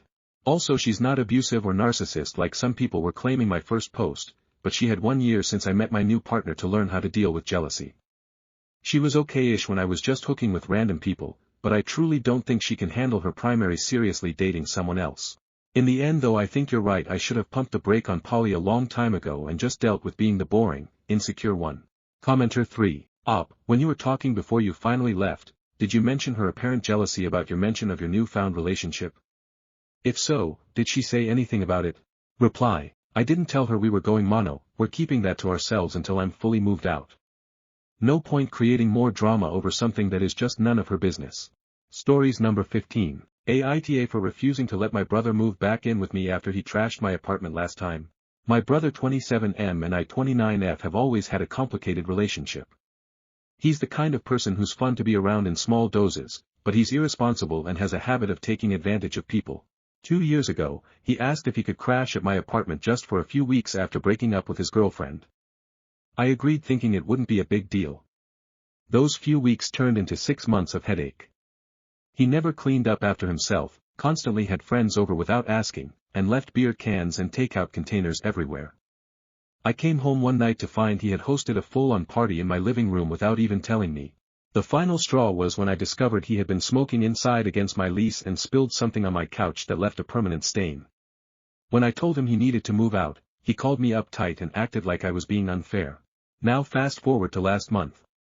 He reached out saying he needs a place to stay again because his new lease fell through and he doesn't have anywhere else to go. I told him no and he blew up on me saying I'm heartless and that family is supposed to help family. My parents got involved and said I should let him stay until he gets back on his feet, but I refused. Now some of my family think I'm being reasonable since he burned me once already, while others say I'm cruel for abandoning him. I told them they're more than welcome to let him stay at their place instead.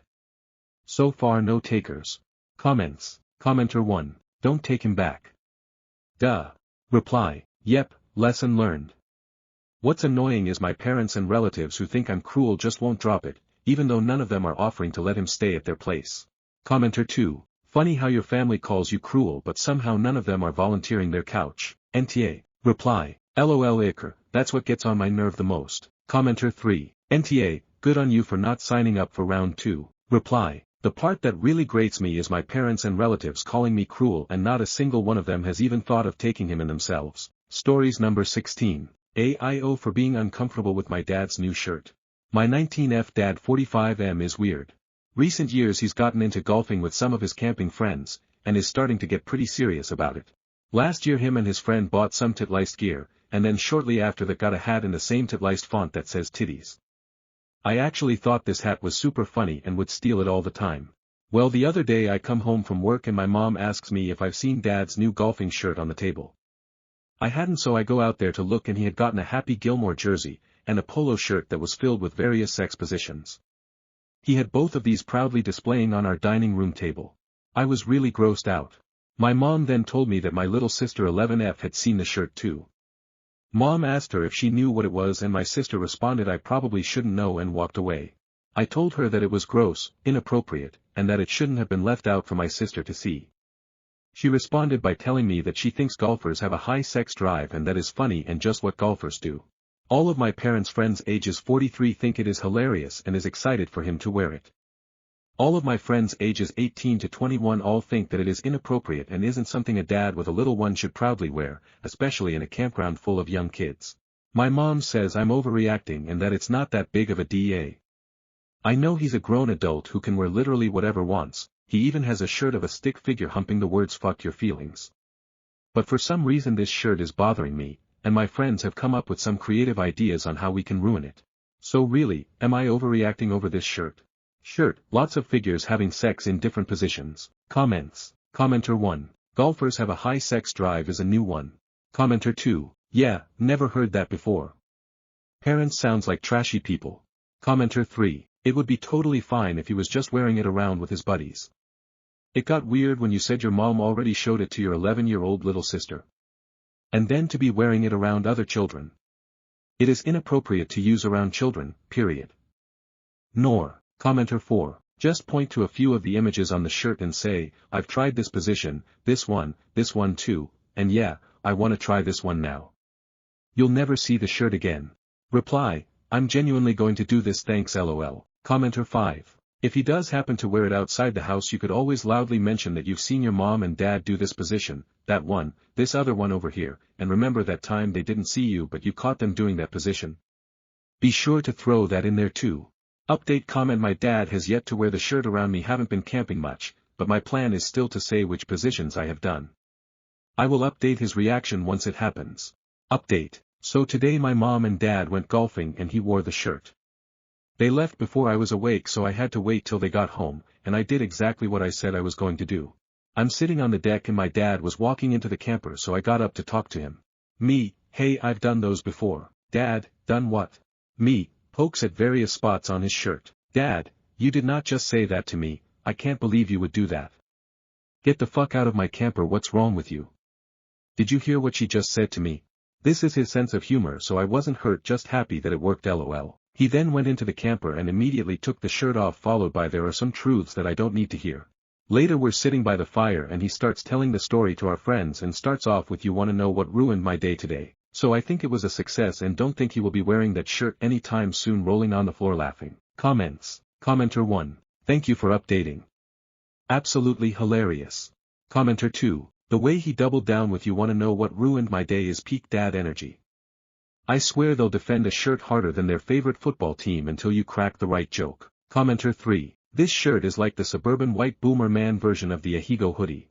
Stories number 17. My boyfriend M26 has a list of every financial gift he's given me. F25. I F25 have been with my boyfriend M26 for about 2 years.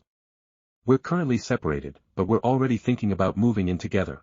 I found out today that my boyfriend has a list on his phone with all his expenses and gifts, along with their prices.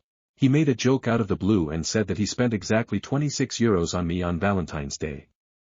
It irritated me a bit, and I didn't think anything of it, but unfortunately, he then said that if we broke up, I would owe him exactly 280 euros. I was shocked by what he said and that he meant it. He admitted that he wrote down every expense he made for me, saying he only did it because his ex-girlfriend had taken advantage of him. It's not like I'm taking advantage of him in any way, quite the opposite. I work at a hospital and earn a very good salary, I mostly cover our dates, etc., and that's not a problem for me. What is a problem for me, though, is that it seems like he sees things like gifts or snacks he gave me as something he can simply demand back. That honestly hurt me a lot. Has anyone had similar experiences and can give me advice on how to react? Relevant comments. Commenter 1. Does he seriously think you'd have to pay him back for gifts if you broke up? Wasn't that a joke? Reply, unfortunately, he was serious about it. He wants the money he spent on gifts and other things back. If I were to act exactly the same way, I would already be dealing with him in a 4-digit amount. Commenter 2. Question. Did he only note down how much he spent on larger occasions, or did he also note down snacks, the occasional coffee, etc.? If the former, I don't find it alarming.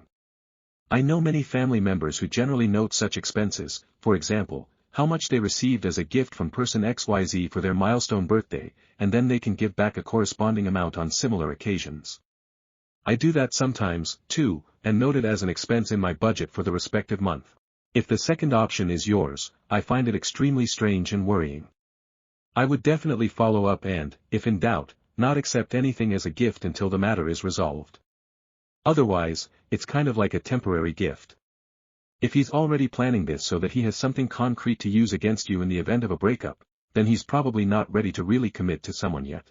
Reply, unfortunately, that means everything, be it a bag of gummy bears or a coffee he bought me. So far, I've never received anything larger from him, it's often been limited to a bouquet of flowers and snacks, so it shocks me a lot. OOP on her boyfriend's finances. Reply, he is actually totally into the financial game, I wouldn't be surprised if he soon goes totally into it and demands everything back with interest. Commenter 3, I would tell him very clearly that he doesn't need to give me anything anymore. Gifts should be given out of love, not as a reward, and to bring joy to others. We don't even discuss the price. If you move in with him, he'll calculate how much electricity and water you've used, how much you eat including weighing it, how much dish soap and toilet paper you use, fuel consumption and car wear and tear when he drives, payroll for household help when he tidied something up or cleaned something for you, and then at the end there'll be the bill when you split up, with payment terms and interest, or what? Reply, my birthday is next week, and I've already told him I'll politely decline everything. The thing is, he suggested that because I consume more than he does, I should also pay more. I've always dismissed such comments as a bad joke, but he's serious. Commenter 4, if he's actually serious about it, I'd cold-bloodedly make a list. I read that you'd already be in the 4-figure range with him. Next time you're paying for your meal, just casually say, okay, now you're only about €X in the red in case of a breakup. And I would take that as an opportunity to talk to him about this topic, because WTF. His gifts are basically bonds that you have to pay back at some point. I've never heard of that before. Then he should just stop giving you presents and pay back the difference first. From then on, everyone pays for themselves. Everyone will only breathe the same number of breaths per day in your shared apartment, and you'll also need separate water and electricity meters. I'm truly sorry for phrasing this so sarcastically, but I find it incredibly disrespectful of your boyfriend. I understand his motives, but gifts are f-ing optional. And you're not his ex. I hope you can clarify this. Reply, I have dismissed his comments as bad, but now that I know that he means it seriously, I am very shocked. I also do not understand why anyone would expect anything in return for a gift. Has OOP given her boyfriend anything? Reply, I've paid for almost all of his dates so far, regularly give him attention without listing it, and when I think about the total, I'm already in the 4-figure range. He's just stingy and resentful when it comes to his ex. Update. IF25 have been with my boyfriend M26 for about 2 years. In my previous post, I already described the entire situation, and I have an update that probably explains the entire situation very well. I met up with my boyfriend at my house today. I brought up the topic again and asked him if I could take a look at the list.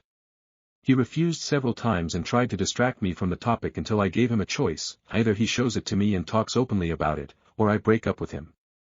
After that, he did show it to me, but I wasn't allowed to touch his phone or scroll through the list myself.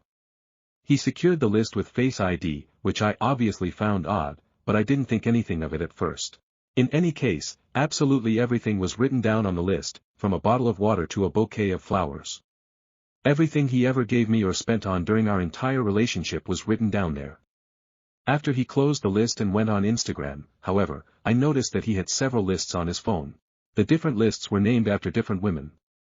I thought about it for a moment and then confronted him and demanded that he give me his phone if he had nothing to hide from me. He then gave it to me and asked me not to be upset about what I would see there. What I found, there were 3 more lists named after the names of 3 other women, and they also listed every expense my boyfriend had made for them. Things like shopping, underwear, and even restaurant visits were noted there. I knew immediately what was going on and told him I was breaking up with him and immediately kicked him out of my apartment. Apparently, he cheated on me throughout our entire relationship. He admitted that he'd been seeing another woman regularly for a year, but he said it wasn't physical, which I didn't believe. I hope I've learned from this and will look out for these warning signs with my next partner. Thank you so much for all the advice, it really helped me a lot. Relevant comments. Commenter 1, one thing you can give your friend credit for is that he keeps track of his expenses. I can only imagine why this is being done to several women at the same time by looking at the cost/benefit analysis. Reply, I'm glad to finally know what was going on behind my back, but knowing that he spent several €100 on other women and made me feel as if he had the right to demand money back from me for his gifts was shocking. I was awake all night thinking about how to resolve the whole situation, and now I'm at least somewhat relieved, but also extremely sad. OOP responds to a downvoted commenter regarding seeing her boyfriend's lists. Reply, I didn't write down every little detail, but the whole thing wasn't resolved within 10 minutes. We discussed it for almost 2 hours, so he should show me the list and then I wanted to see the rest of the stuff. Afterwards he tried to convince me that we were just friends, which of course I didn't believe. He has been trying to contact me constantly via WhatsApp to convince me that it isn't the way I think it is, and now he's actually demanding money from me. Commenter 2, has he tried to demand a refund from you now that you're broken up? Reply, unfortunately yes. Stories number 18. AIO got back from a stressful vacation with my wife and her family. Felt like a tipping point, and thinking about leaving. TLDR, just got back from a very stressful vacation with my wife and her family. I'm processing it, and thinking about next steps and possibly moving out. Edit, slightly better TLDR, someone in the comments asked for a better TLDR, my wife resents me and has lost all respect for me. It's been brewing a while but came to a head this past week on vacation with her family. I had a really humiliating experience on this vacation, which started when she convinced me to drive her saying she wanted to spend time alone with me. After a 5-hour-long we arrived and she took off to hang out with her sister, Bil, and their baby for the remainder of the week. We didn't spend any time together. My feelings and ego were bruised to be manipulated and ignored, but to be fair I also understand she really loves this baby, and she loves being an aunt.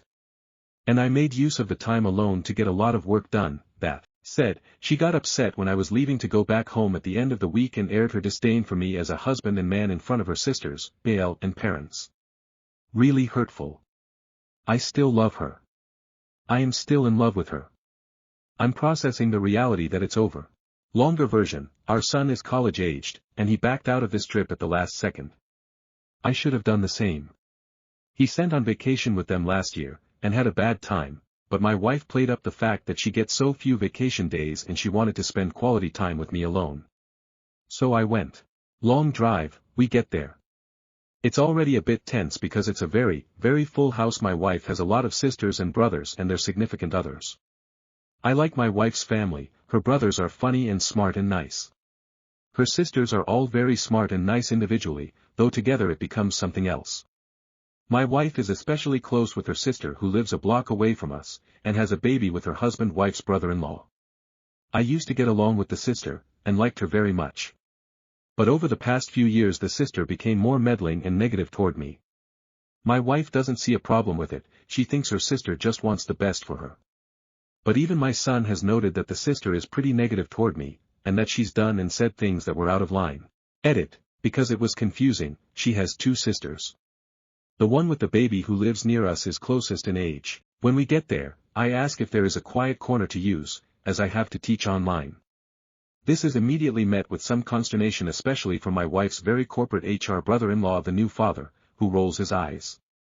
My wife makes a beeline to her sister and her baby. She spends the entire day with her sister, brother-in-law and baby. The baby is very cute, and my wife loves being an aunt. I had to teach and do grading, which I was able to do in the basement thanks to one of my wife's brothers who creates a space for me to work, so I made use of my time. At night I hung out with the brothers and their GFs, which was fun. My wife eventually comes to bed at 3 a.m. and passes out. The rental is a beautiful house, with stunning views. But, it's remote, and the town or beach isn't walkable. To add to that, my wife's brother-in-law keeps parking his way too big SUV in the bottom of the driveway in such a way that no one can get out without him first making a big deal of having to move it, and every time he moves it, he parks it right back in the same position. I used to like the BL a lot before this trip. The BIL is a nice, good-looking, very well-dressed guy, comes from a well-to-do family, and makes good money. I was really happy when the BIL and sister first got together. I was hoping he'd become a friend. He makes a good impression and I liked him when I initially met him, though efforts to try to get to know him better, or befriend him have stalled. He's uninterested in having any conversations with me or the brothers. I tried to make conversation with him a few times, but he seemed totally uninterested. He'd respond with a one-word mumble and then go back to preening in the middle of the room. I didn't realize how much of a persona non grata I've become until this week.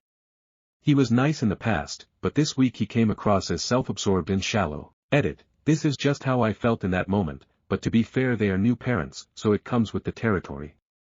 When you're a new parent you're the center of the world in a way also, I'm probably projecting.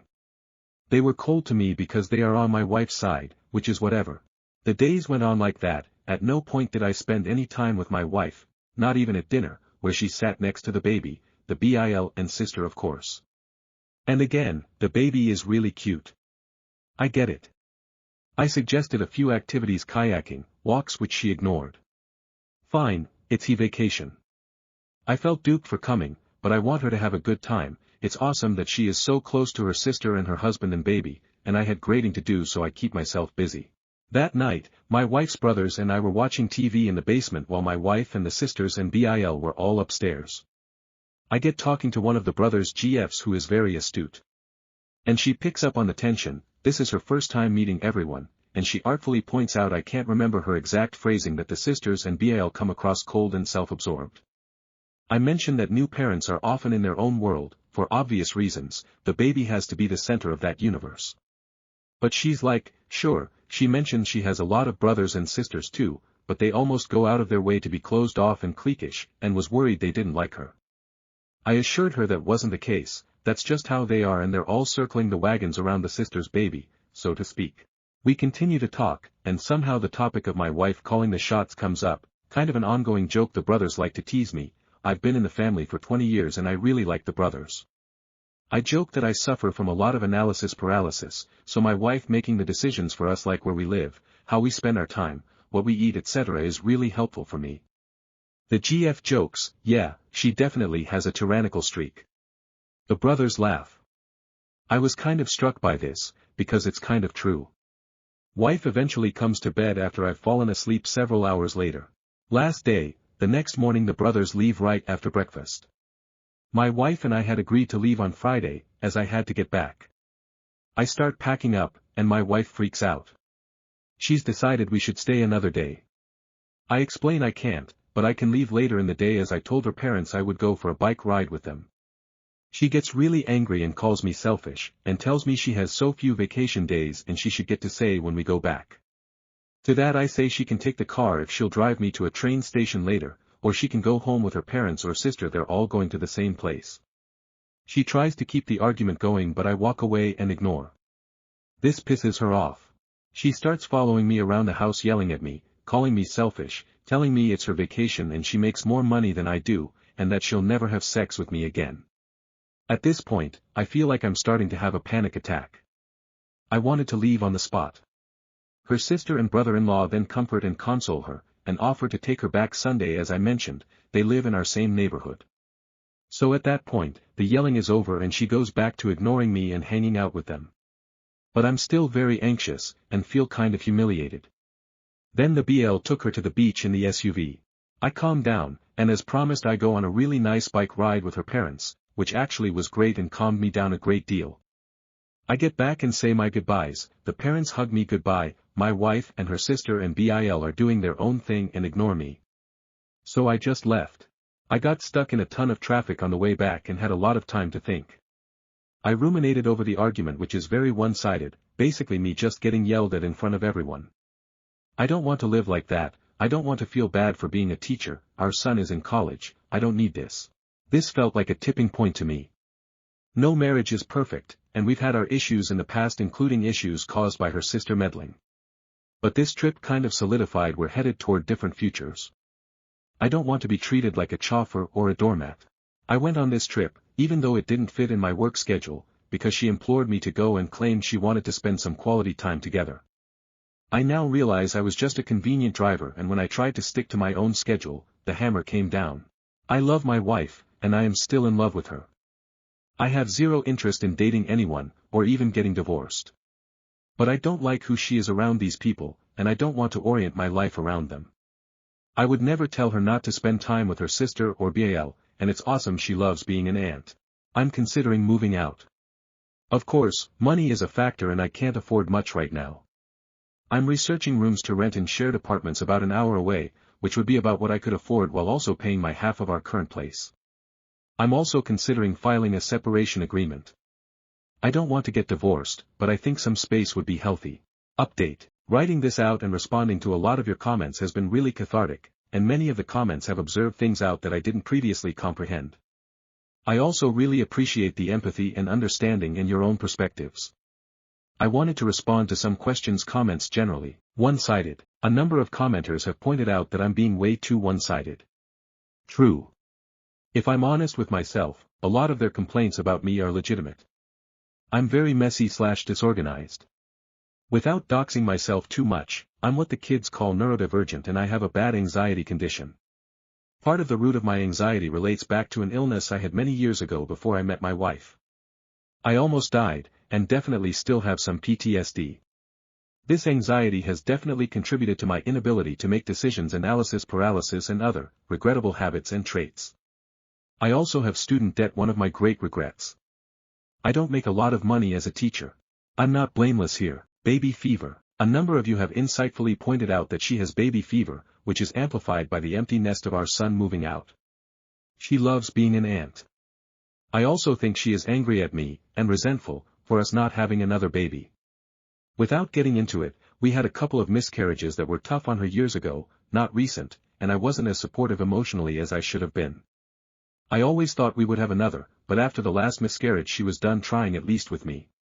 She has said in past arguments that if I had been more financially responsible, we would have had another child.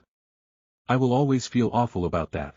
Must have done something for them to hate me. A few of you have accused me of covering up or neglecting to include whatever it is I did to make them my wife and her family hate me. Hate is a strong word, I think resentment/dislike is more accurate. I also don't think her entire family dislikes me. I really like her brothers and her youngest sister, and I don't think they dislike me.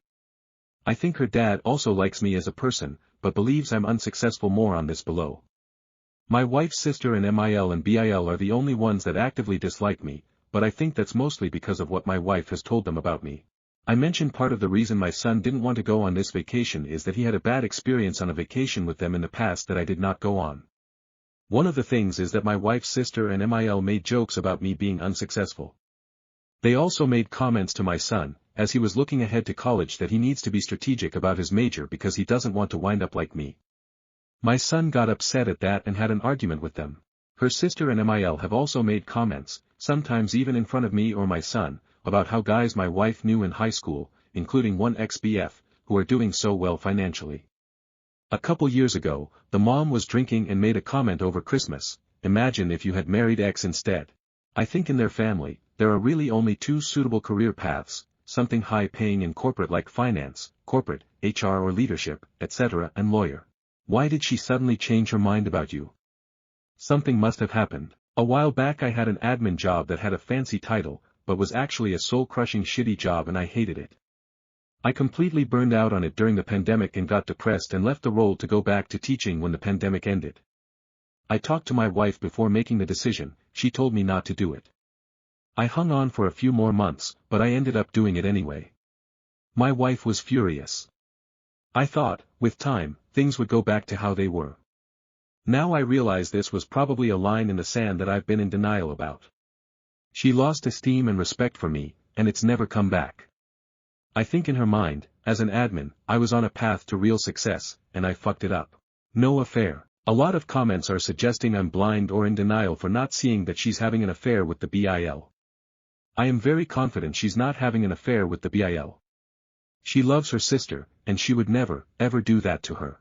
More accurately, and others have pointed this out, deep down she wants what her sister has, a baby and a husband more like the BIL, financially successful, organized, corporate, etc. My guess is this is exactly what is going to happen. Maybe there's already some kind of emotional affair with someone already happening. I don't check her phone or anything like that. Leave now. Divorce now. Many of you are telling me to leave right now and file for divorce, and many of you have rightly pointed out I'm clueless about this stuff, divorce, etc. If she wants a divorce, I want to make it as painless as possible for myself, my son and her. I don't care if I lose the divorce. All I have is my salary, my pension, and student debt. Most importantly, I have a good relationship with my son and I love my cat. If the price for being amicable is she gets half of all my shit and I have to live with a roommate, fine. I would much rather lose the divorce and stay on good terms with the love of my life and the mother of my son. Finding another partner. I am really happy to read all of the responses from people who went through similar things who have found loving partnerships on the other side. That's awesome. However, this is not on my radar, and it's not a goal. I am not trying to find anyone, I am not hoping to date anyone. I am not going to date, and I have absolutely no interest in dating. I'm never, ever, getting on any of those apps, lol. I know that my wife is the love of my life. I've been with her for over 23 years, married for over 20. She is beautiful, she is amazing and successful, and she was my one. We had a lot of happiness over the last 20 years, and while I'm really sad about what's going on now, I know I've been really lucky too. Yes, I know the romantic partnership is over, and yes, I know she doesn't respect me right now. I know what I have to do or to take steps to do. But I hope on the other side of this we can remain friends at minimum. I have absolutely no interest in pursuing any other romantic relationship. This was my one and only marriage. Update: stressful vacation with wife and family felt like tipping point. The last thread is getting too long, so I wanted to write a quick update. A few hours ago I texted and asked if we could find a time to have a conversation. I don't want things nuclear because I want to see my son tomorrow. My wife apparently had already blocked me, so I wrote the following in an email. I've expressed to you many times I deeply regret some of my professional, academic and financial decisions. I know these decisions have caused stress for you, and I know you feel I've let you down. Your feelings are valid. I haven't lived up to the partner or person you hoped I would be. I have work to do on myself. I won't get into it right now, but this past week was hard for me. I was blindsided, and I'm still trying to process all of that. That said, I can see that this has been a long time coming and I know that you've had legitimate and long-simmering frustrations with me. I get it. Please believe me, I think I know more than you realize. And however frustrated you are with me, please understand I am frustrated with myself. I hope you know you can be honest with me, and I really wish you would be. Whatever happened, or is happening, you can tell me. I will listen. You didn't have to humiliate me like that. Yes, I have disappointed you, and I can understand and accept change. I will cooperate. But I didn't deserve to be humiliated. I'm angry and I'm hurt, but I'm not going to go to war with you. You deserve to be happy. We have to have a conversation, and we should probably have that conversation in front of a third party if that makes you feel more comfortable. For some reason, this made her irate. She called me immediately screaming at me. I hung up. She texted that she was changing the locks if I didn't call her back and I wouldn't be allowed to see my son before he leaves for college. I can just meet him someplace else, so I'm not worried. I pick up the phone, she's screaming that I'm making things up. I haven't even really said or accused her of anything. I ask if nothing happened in vacation spot, why is she so upset? She screams I'm lying. I ask about what? She screams some more. I can't get 3 words in because she's screeching and calling me names. I hang up. She writes an email that I'm making shit up. Then another. Then another saying, seriously fucking call me. I need to hear what you think I did because I honestly have no clue. And another saying she was going to call my dad. I wrote, you screamed at me the entire phone call. I could not get 3 words out without you screeching. And at no point in that phone call did you say a single factual thing, including lying about the length of a completely polite and inoffensive email. Reflect on this, if nothing happened, if you didn't do anything, if you have no idea why I might be upset, then why are you this irate? Why are you threatening me? Why are you calling me names? Why are you lying so feverishly? If nothing happened, how can nothing elicit this kind of reaction? If nothing happened, then let nothing go. The temperature needs to come down. You need to chill out. We both have responsibilities. I'm not talking to you again without a mediator present. I will stay with a friend until that can happen. Then she wrote the following, I'm upset because I've wasted my life being married to someone who is this much of an asshole. I am upset because it's because of you I only had 1 child, could never afford to buy myself anything nice and was worried about money almost constantly for 19 years. It makes me feel like I threw my fucking life away. This one hurt. I cried. But then I felt pretty liberated. If you read any of my thread the other day, this is precisely what I realized in vacation spot. She resents me because I'm financially unsuccessful a teacher.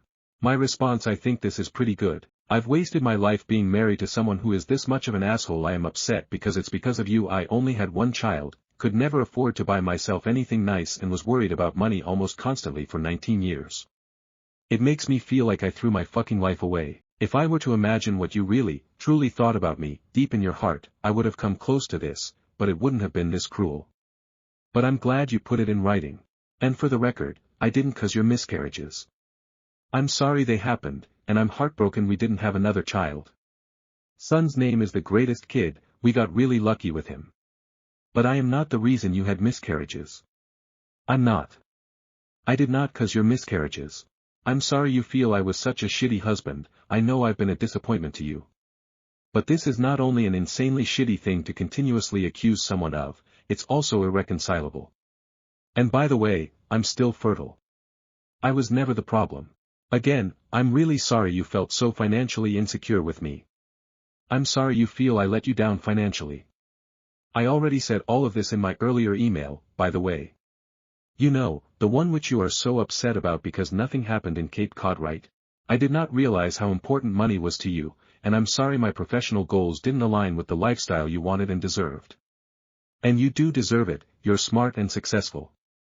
I also didn't realize how deeply you resented me until this past week. I wish you had told me earlier. Maybe you were trying to tell me in different ways.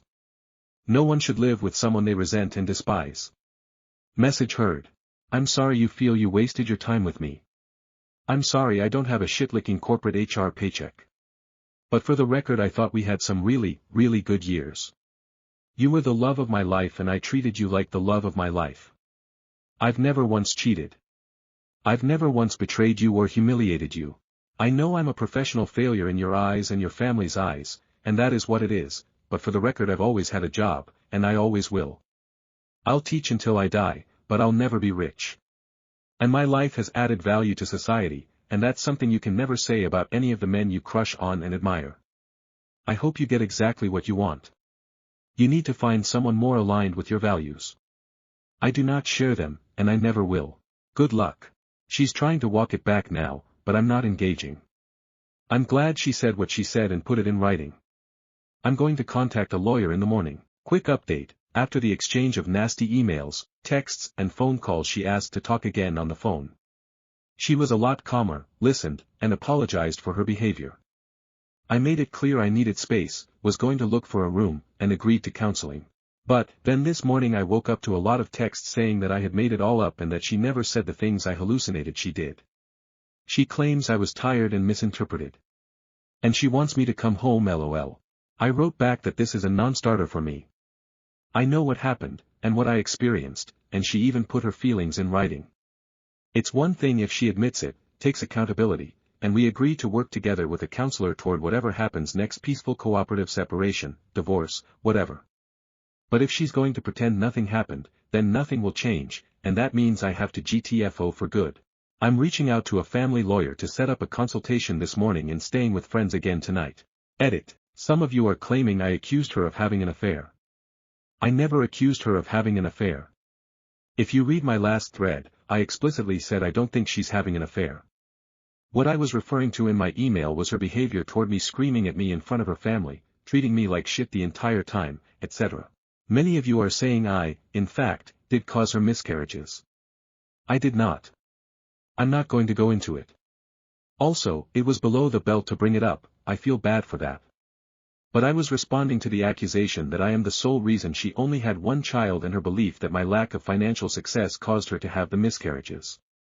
That was all that I meant, but I phrased it poorly. I am getting criticized for both apologizing for my past mistakes/behavior/disappointments and also getting criticized for making her out to be the sole victim. Here's how I see it, I am 100% responsible for the role I played in all of this. I am not innocent. She has many valid reasons to be frustrated with me, I've tried to explain some of them, but of course I'm biased. I was in denial about the state of our relationship, I suppressed a lot and actively ignored a lot. Things festered, then exploded this week. I should never have gone on that vacation, that was so stupid. A lot of it is on me. No one is innocent here, I do feel badly for the ways I've let her down as a husband. I also feel terrible that she didn't feel secure enough with me to want another child together. But I can't dwell on that. It's time for both of us to move forward. Stories number 19. My sibling has been telling my parents for 15 years how he wants their will written, so when they asked me, I answered. Now my dad, parents in their 70s, says I threw him a curve because I 40F don't want it the way my brother 41M says to do it. The thing is, I have never felt the freedom to express that with them, except to back up my mom's promise often repeated to me that everything be divided equally. My brother is extremely vocal about how dumb my mom's ideas are, selling everything and splitting the proceeds, and has always insisted he wanted land. My dad asked me 15 years ago if it was okay for him to leave all his property to my brother and me to get investments instead. It wasn't then and it isn't now. I definitely felt my dad was not backing up my mom and wanted to favor my brother. So my dad asked me again this week and I told him. I want to split the land and the investments, and I would prefer to own outright, without it automatically passing to my brother's child. I don't have children. It seems like I upset my dad. I guess I was just supposed to accept whatever my brother chooses to grant. I wasn't raised with this much gender inequality. I posted in another sub and a lot of people said I shouldn't be asking for an equal amount because it's not my decision. Aita for responding to all this. Edit. A lot of people are suggesting having my brother buy me out. He's basically saying he wants it without having to take a loan. Edit 2. My mother is still alive and she said she's going to push again for an equal split. Comments. Commenter 1. NTA, he asked and you answered. The only caveat I would throw in is, tell him you believe the fairest and most unbiased solution is to divide everything in half. If the brother wants the land, he can use some of his portion of the investments and buy you out. Commenter 2. I don't know who the people are who said it's not your decision. Well, in the end, it's not your decision, but you were asked for your opinion. When you are asked, you can give your truthful opinion. If your dad didn't want to know what you think, he should not have asked you. Your mom is right, though, everything should be divided equally. Commenter 3. He asked you to rubber stamp your brother being given preferential treatment so he doesn't have to feel guilty about it. He should feel guilty. If he wants to favor one child, that's his problem to deal with the fallout, especially if it goes against your mom's wishes and everything is half hers. Stories number 20. My family want me to use half of the deposit from my house to buy my sister an apartment. Myself F27, my partner M28 and our son 9 are currently living in a 2-bed rented apartment. We are pregnant and due our second baby in November. We have worked so hard for years for save up £50,000 for a deposit on a house and we are now halfway through buying our first home. My sister F38 is currently homeless and sofa surfing between my mum's house, my dad's house and my apartment. She left her husband and 4 children for a man she had been having an affair with. That relationship broke down after a year and he kicked her out. When she first found out we were buying a house, she asked me to sublet her my current rented apartment, which is against the law and is fraud, so I refused to do this. She's terrible with money anyway, is in loads of debt, so couldn't trust her to pay the rent even if I wanted to. Her and most of my family have been going on at me for weeks to just do it, saying we won't get caught. I will continue to refuse. Then my dad and sister came up with an idea that I use half of my £50,000 to buy my apartment Oswell where I live. If you have lived in the property for a certain amount of time, then you can buy the property at a cheaper price. I said if I could afford to do that then I would. I love my sister despite her mistakes and I would always help her out if I'm in a position to do so. If I use £25,000 to buy my current apartment, we wouldn't be able to buy our house as the mortgage repayments would be too expensive. We also can't afford to pay a mortgage on 2 properties as she doesn't do as she is promising and pays the mortgage on the apartment. My partner, mom, stepdad, and brother are all telling me I'm doing the right thing, but the rest of the family have turned on me, told me I'm selfish and that I don't care about family. They think my partner should get a second job so we could afford to do both. They have told me I'm no longer family. I'm starting to question whether I am selfish or if I'm doing the right thing. I have always tried to be there for my sister as much as I can be. I've always fixed her problems for when I can. I'm at a loss, I feel really sad and I don't know if I should just do what they've asked. Update. I was woken up to a phone call from my dad at 8 o'clock this morning. He apologized for what he said about me but then proceeded to try to convince into doing as they've asked. I let him talk about all the ways it will benefit my sister, then I hit him with the "and how does it help me and my family?" He went silent for a moment. Then started telling me that he knows I have a good heart and that I wouldn't be happy in our new home anyway because of the guilt I will feel towards my sister. I snapped. I told him he will not convince me to put my sister's needs above my family's needs and that putting me in this position is not fair. If he wants her to have this apartment so bad, then he's more than welcome to buy it himself and rent it to her. I may have a good heart, but I know now that I'm 100% right in my decision and I would feel even more guilt if my priorities lost out because I put my sister's needs above theirs. He once again told me I'm selfish, I'm a horrible person and that he hopes us buying our house falls through, and he hung up on me. I then had a nasty message from my sister calling me every name under the sun, told me I'm a terrible sister, a terrible partner and a terrible mother. She blocked me on everything before I even had the chance to reply. I've completely washed my hands of them. I have told the family that support me that they do not let any of that family know what's going on in my life anymore. I've completely washed my hands of them and want nothing to do with them. Now I'm going to enjoy my pregnancy and finally start enjoying the process of buying our home. Thank you to everyone who commented, means a lot to know I'm not actually going insane by saying no. Comments. Commenter 1. Why aren't you already gone no contact with the family that is against you? Just block them and move on. You are pregnant, for crying out loud. This guilt tripping and stress is not good for you and the unborn. I'm sorry, but your sister is a cheater and abandoned her children for an AP. You all need to stop enabling her selfish, disrespectful behavior. Stop enabling, block contacts and move on. Commenter 2. Your dad can pay for her to have a place to live, since he thinks someone else should pay for her. You are in the right to put your own needs and family first. Commenter 3. The ones who say you're being selfish can house her, pay for her bills, get second jobs etc. Sorry, but if you cheat and it bites you in the ass, it's your problem, not someone else's. Her actions have consequences, and that's also her problem. You have saved and you deserve your own home, not half for your home and half for an entitled brat. If anyone cuts you off, don't let it bother you. They're the not you. Reply, that's a good idea, guarantee you won't see them pitching in any money. Thought. I'm not the one who left my family, so I'm confused as to why I'm the one being punished. Thank you so much. Stories number 21. I'm high, you can't tell me I can't eat everything. Even the special dietary restricted cake you made for your birthday. My aunt has a handful of dietary restrictions, gluten-free, no dairy or eggs, that kind of thing. On the day before her birthday she baked herself a cake that was safe for her to eat. It isn't as if you can just pop out to the store and buy one that she can have. She woke up the next morning, her birthday, and the entire cake was gone. Her son, late 20s I think, had come home with a serious case of the Munchies and had polished off the entire thing. My aunt was very hurt and upset over this. Her son defended himself, saying he gets really hungry when he's high, and how was he supposed to know that a cake that said happy birthday was for a special occasion? He was hungry and needed it more. He's been over at my house as well. My wife baked a homemade pie. My family each took a reasonable piece. An hour later the rest was gone. 2 dozen glazed donut sticks. Gone in an evening. My son had a special favorite food in a bag in the fridge with his name on it. Vanished without asking permission. When he isn't stoned he's not too bad, but when he is, then anything and everything that he can reach is his, no matter what, and he deserves it because he is starving and needs it right then and there, and his needs entitle him. He is no longer welcome at our house. He is also no longer welcome at his parents' house because they are in a pot is illegal state, and he refused to stop smoking on their front porch and keeping a stash in their house. He fought with them over that, saying he was an adult, it was his house too, and had a right to not be bossed around. If he wanted to keep weed around, then nobody had any business telling him he couldn't. Stories number 22. New housemate said she's a morning person. We're actually all morning people.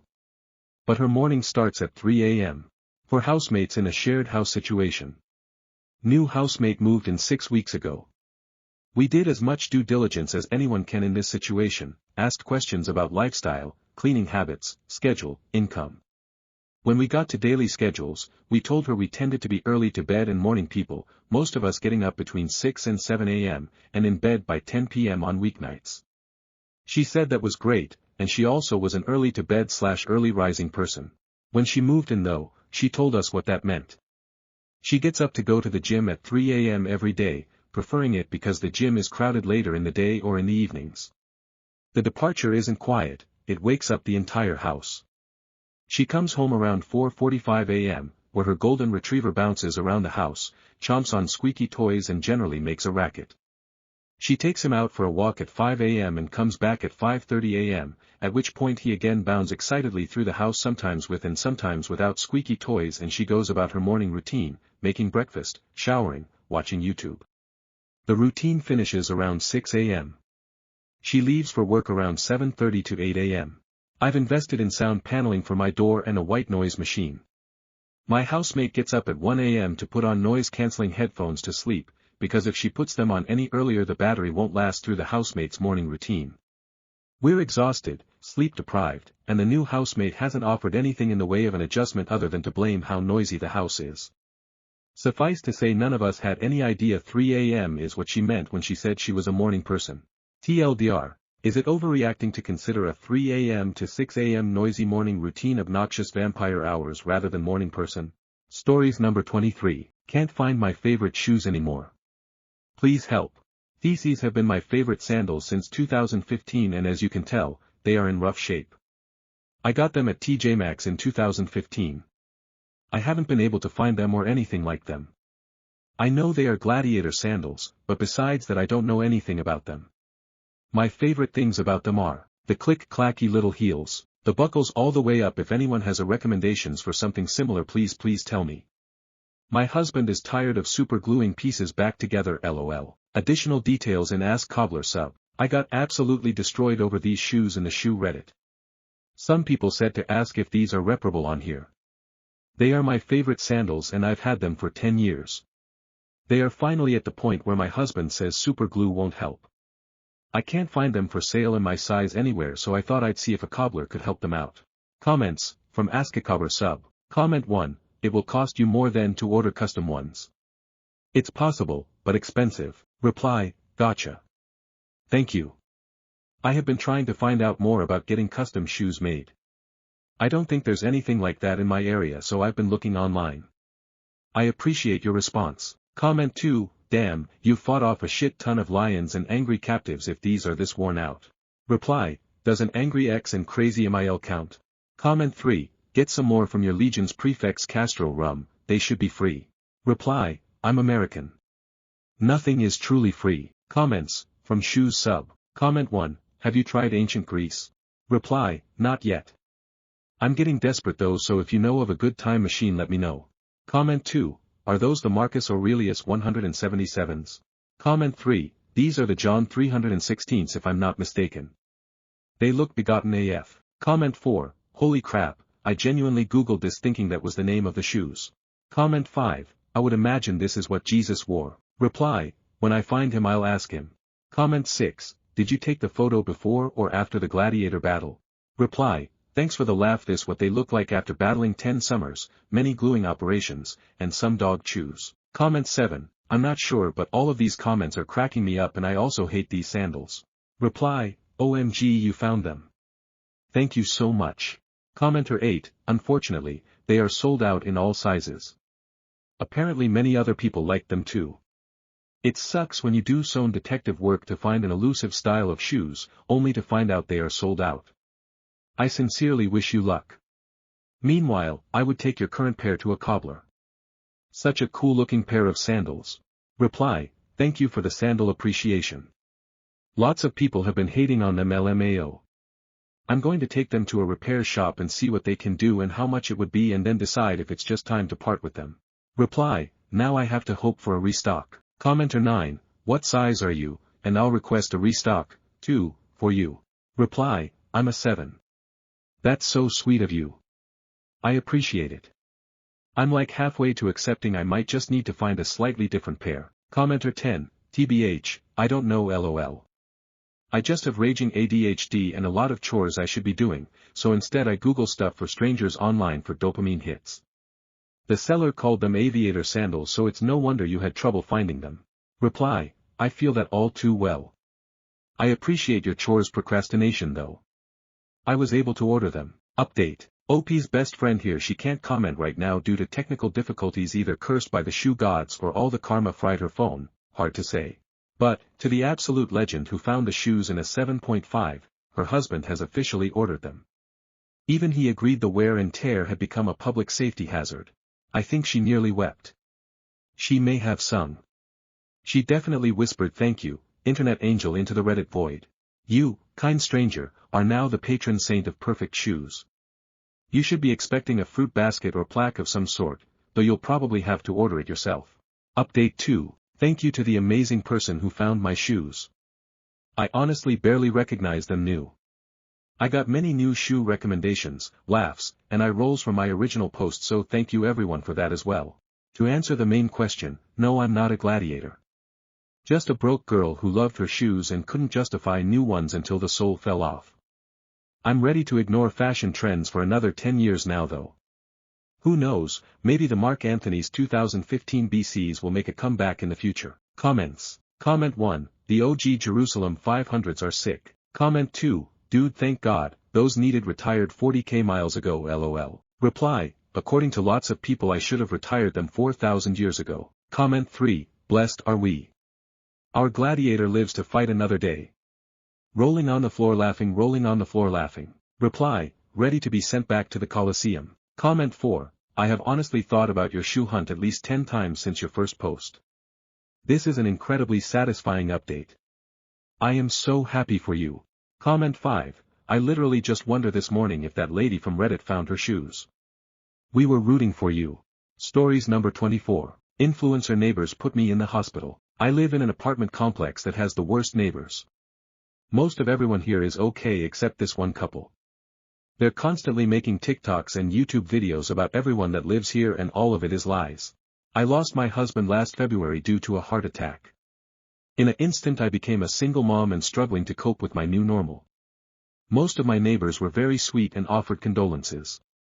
This couple nope, they started making videos about me, claiming that I was abusing my kids, never cleaning my apartment. They said my name in the videos and encouraged CPS. Which did get called, and after one home visit the case was closed immediately. The stress of the constant harassment and messages from these people pushed my blood pressure into me having a small stroke and ending up in the ICU. This couple thought it was so funny and are continuing to make these videos. I don't go outside anymore, my kids don't either. None of the other neighbors want to be caught outside in case it starts on them. Management can't do anything about it, I've begged for a year.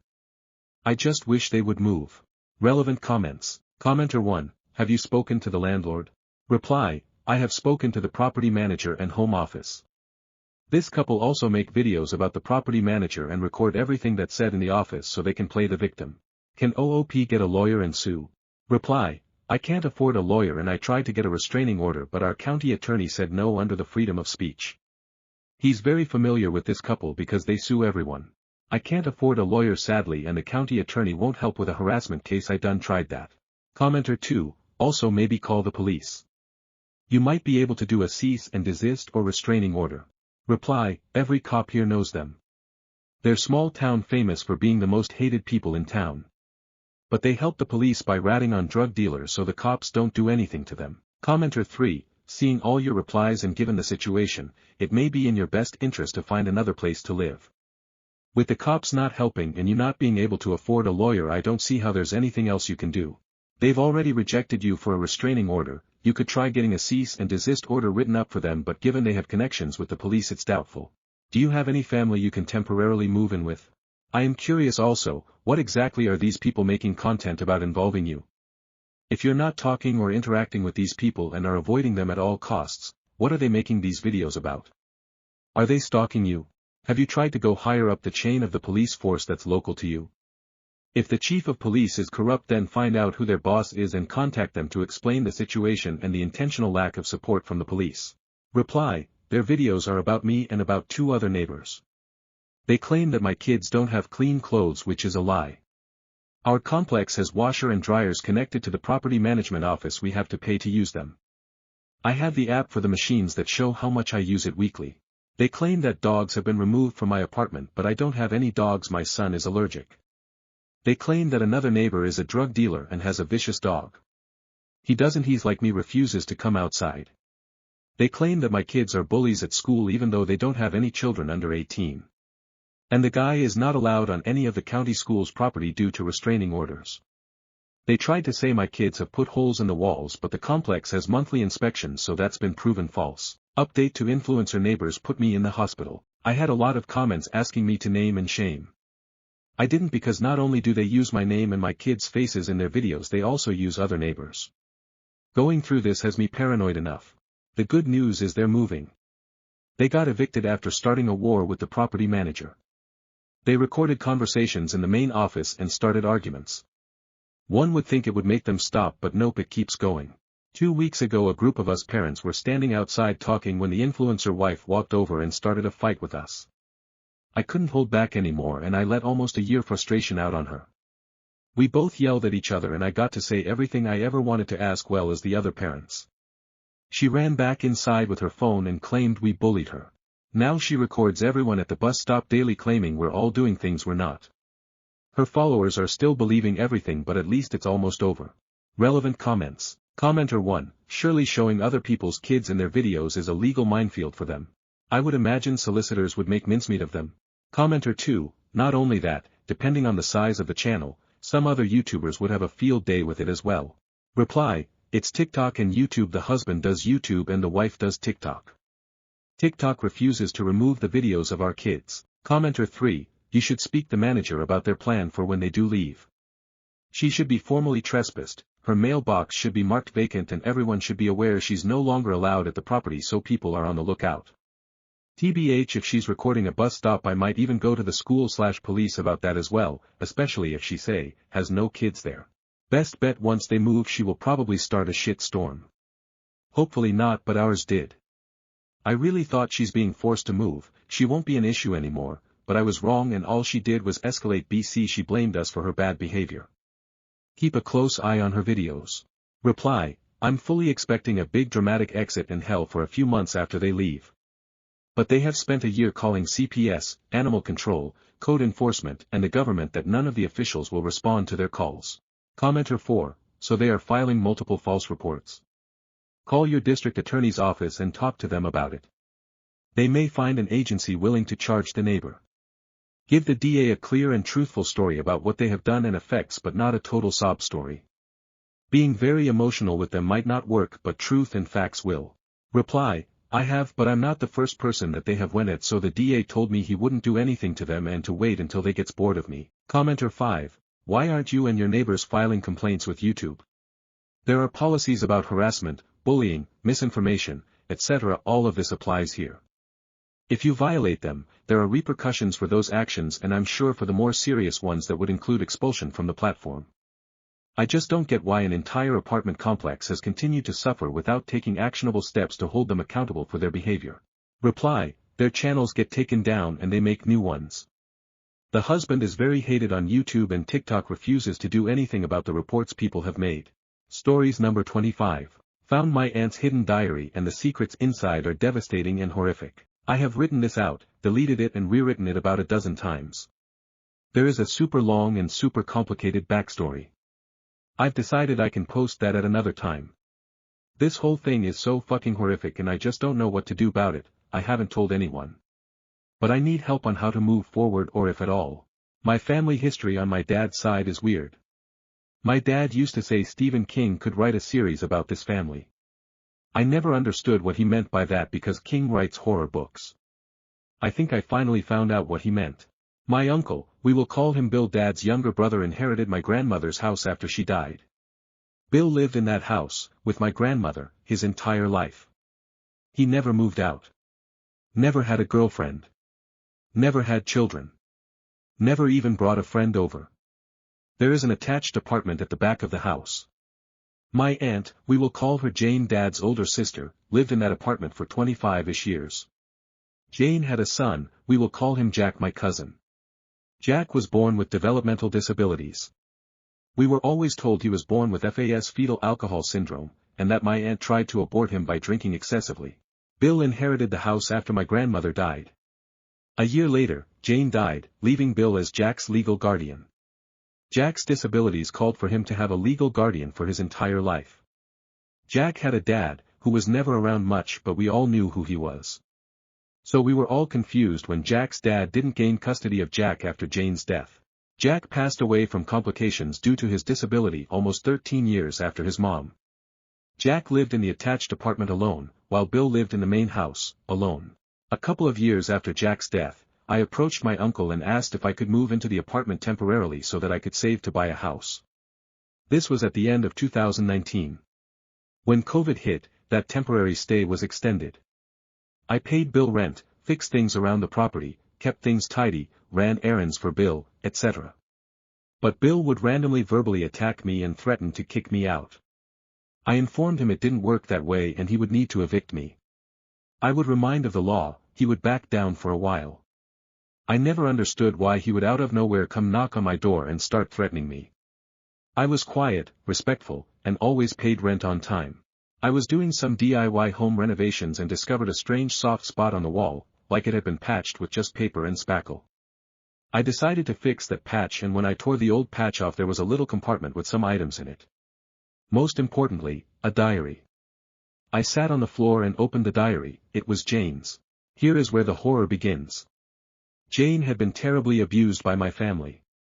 Entry after entry was traumatic and depressing. Then I came to the entry that has changed everything I've ever known about my family. She wrote that because Bill was different and didn't socialize and my grandmother favored him, Jane was guilt and forced to sexually satisfy Bill. Bill had pedophilic tendencies and had abused my other uncles when they were young.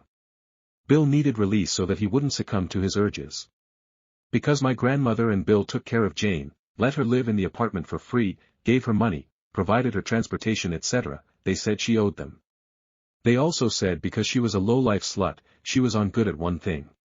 So she did. This seemed to go on for years. Jane dated her diary entries, most of the entries had significant time gaps. Jane began dating a man, we will call him Joe, and began a physical relationship with him, while also satisfying her obligation to Bill. Jane became pregnant. She said Joe was the father to everyone, but deep down she wasn't sure. She was riddled with worry, guilt, and shame. She began drinking heavily to cope. One entry said if there is a God, he will end this pregnancy. Jack was born.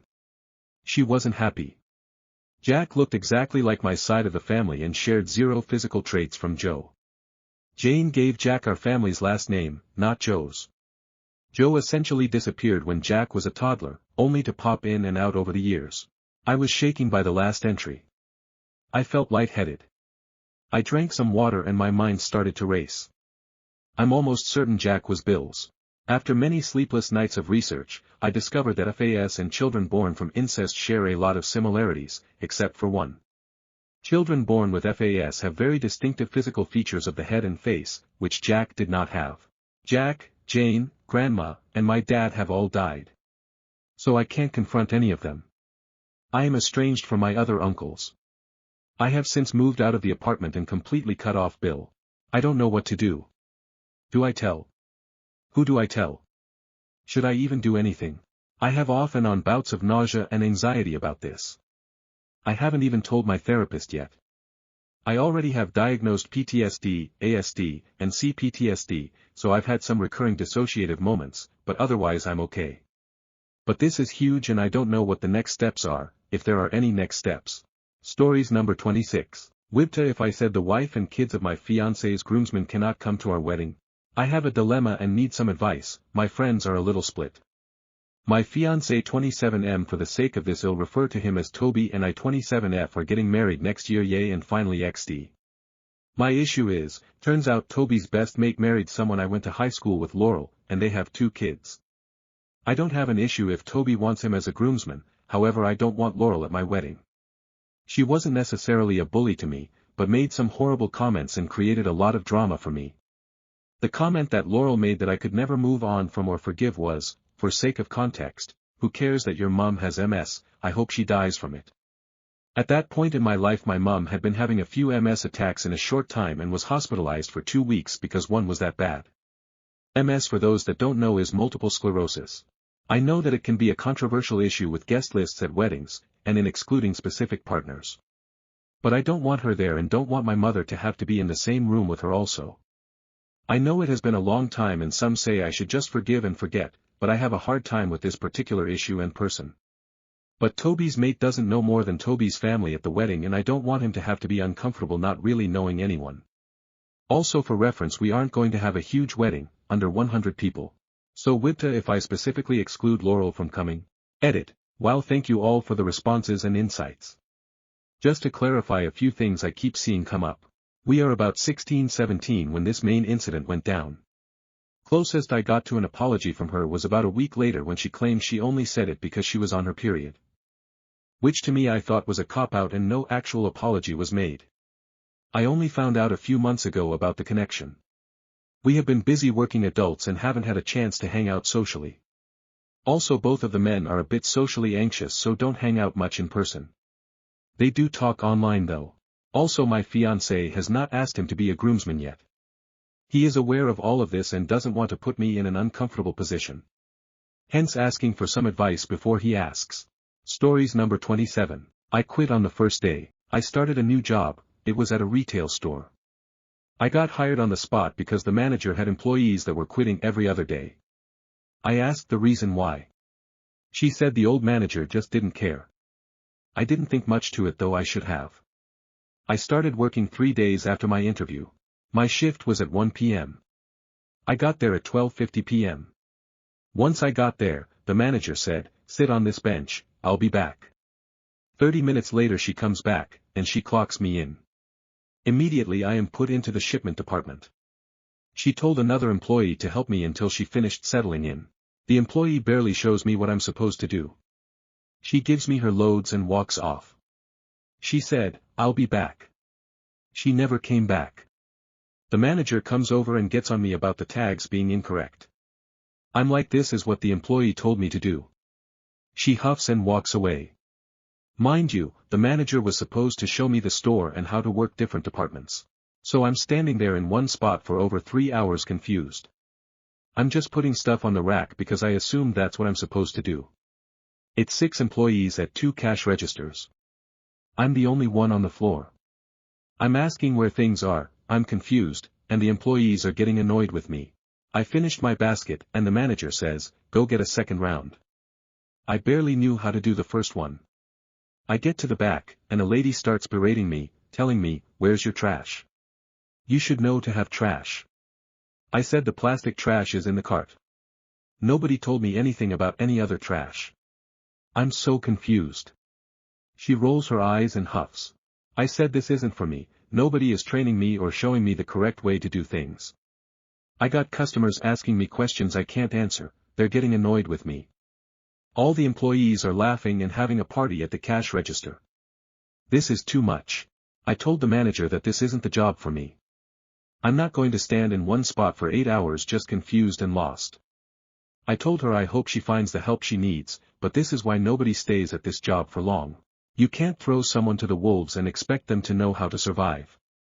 To me, they wanted someone they could treat like crap up until they break. I get people have their own tasks and such, but if you are actively hiring you need to be prepared to train them. Whether they have skills or not. That's your establishment, you need to show them how your store is ran. Show them how you do things and what is expected. Not put them in a spot and have them figure it out on their own. I'm not expecting 5-star, 2-month training. I just wanted to be shown what to do. If day 1 was like that, I can only imagine day 10. Stories number 28. Aita for not wanting my stepdaughter's sibling to live with us. I'm 33F and my husband is 35M and he has a daughter who's 10 and she has a sister who's not my husband's kid who's 3. Their mother is an alcoholic. Last year we put her in rehab and it helped. She came out, got a job and started making a good life for her kids. 3 months ago his daughter called in the middle of night saying her mom wasn't home, they hadn't eaten and that they needed help. We went over there and a few minutes later her mom came back drunk and probably on other stuff as well. He put her back in rehab and we've kept both kids. She just got out and has been talking about how she wants my husband to adopt her daughter as she feels she's going to relapse again and she wants him to just take the kids after the adoption is finalized. My husband just agreed and didn't talk to me about it. When he finally talked to me he said that it will be better for both of them if this happens and the little girl already lives with us. I told him that he's not taking care of the 3-year-old and that I am, and that even though I work from home someday I have to go into the office and it's very random and I can't just drop her off with anybody because I don't know their schedule. I also told him that we are having our baby and I can't handle a baby and a toddler and a 10-year-old. I told him that's too much to handle. He said I could just quit my job and stay home until they all turn 5 or 6 and then go back to work. I told him if he wants to adopt her he can do that and I can go in full time and make more than he's making and take care of everyone. He got mad and said he's going to adopt her whether I like it or not. I had talked to some people and they said it's best for the little girl since she doesn't have family on her mom's side and we don't know her dad and that I need to suck it up or leave. So Aita. Edit. If you all have asked questions I will try to answer them, but the main question I keep seeing is what the plan with my bio kid is. The answer is I had planned to work and probably see if I could try to not go into the office as much, and my mom said if she's in nearby she won't mind watching her, but the plan is not solidified, and if that didn't work, daycare. A lot of people asked why can't we take the 3-year-old to daycare. The answer to that is we brought her last year and she screamed and cried and I had to go pick her up early almost every day and they said she might do better at home rather than there. I think she just likes to be around people she's comfortable with and she knows us so she's comfortable with us. People also asked where my stepdaughter goes sometimes after school care, but most times I'm able to pick her up.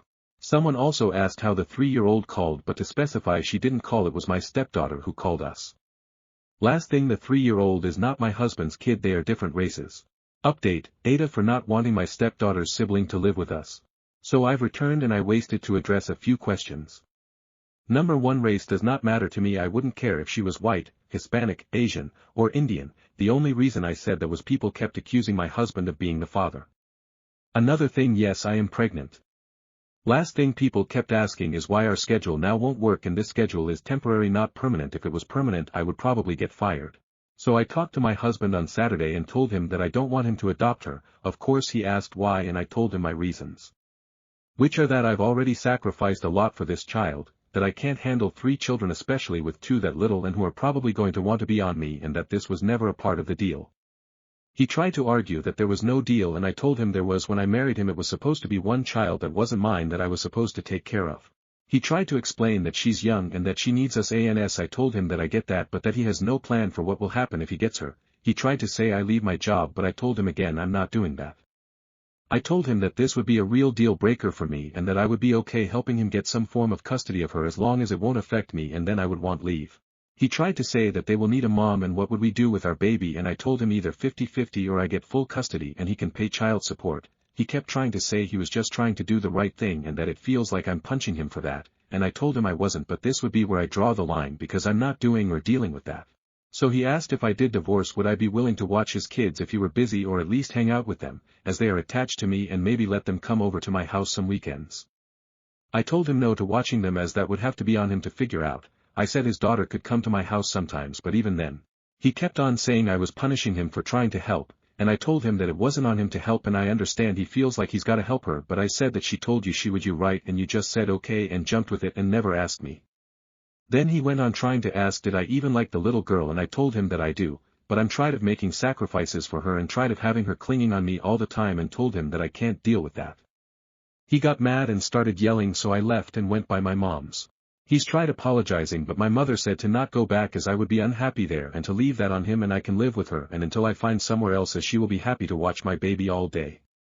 So for now I'm going to try to talk to him and see what his plans are, and if he still doesn't have any then we may get a divorce.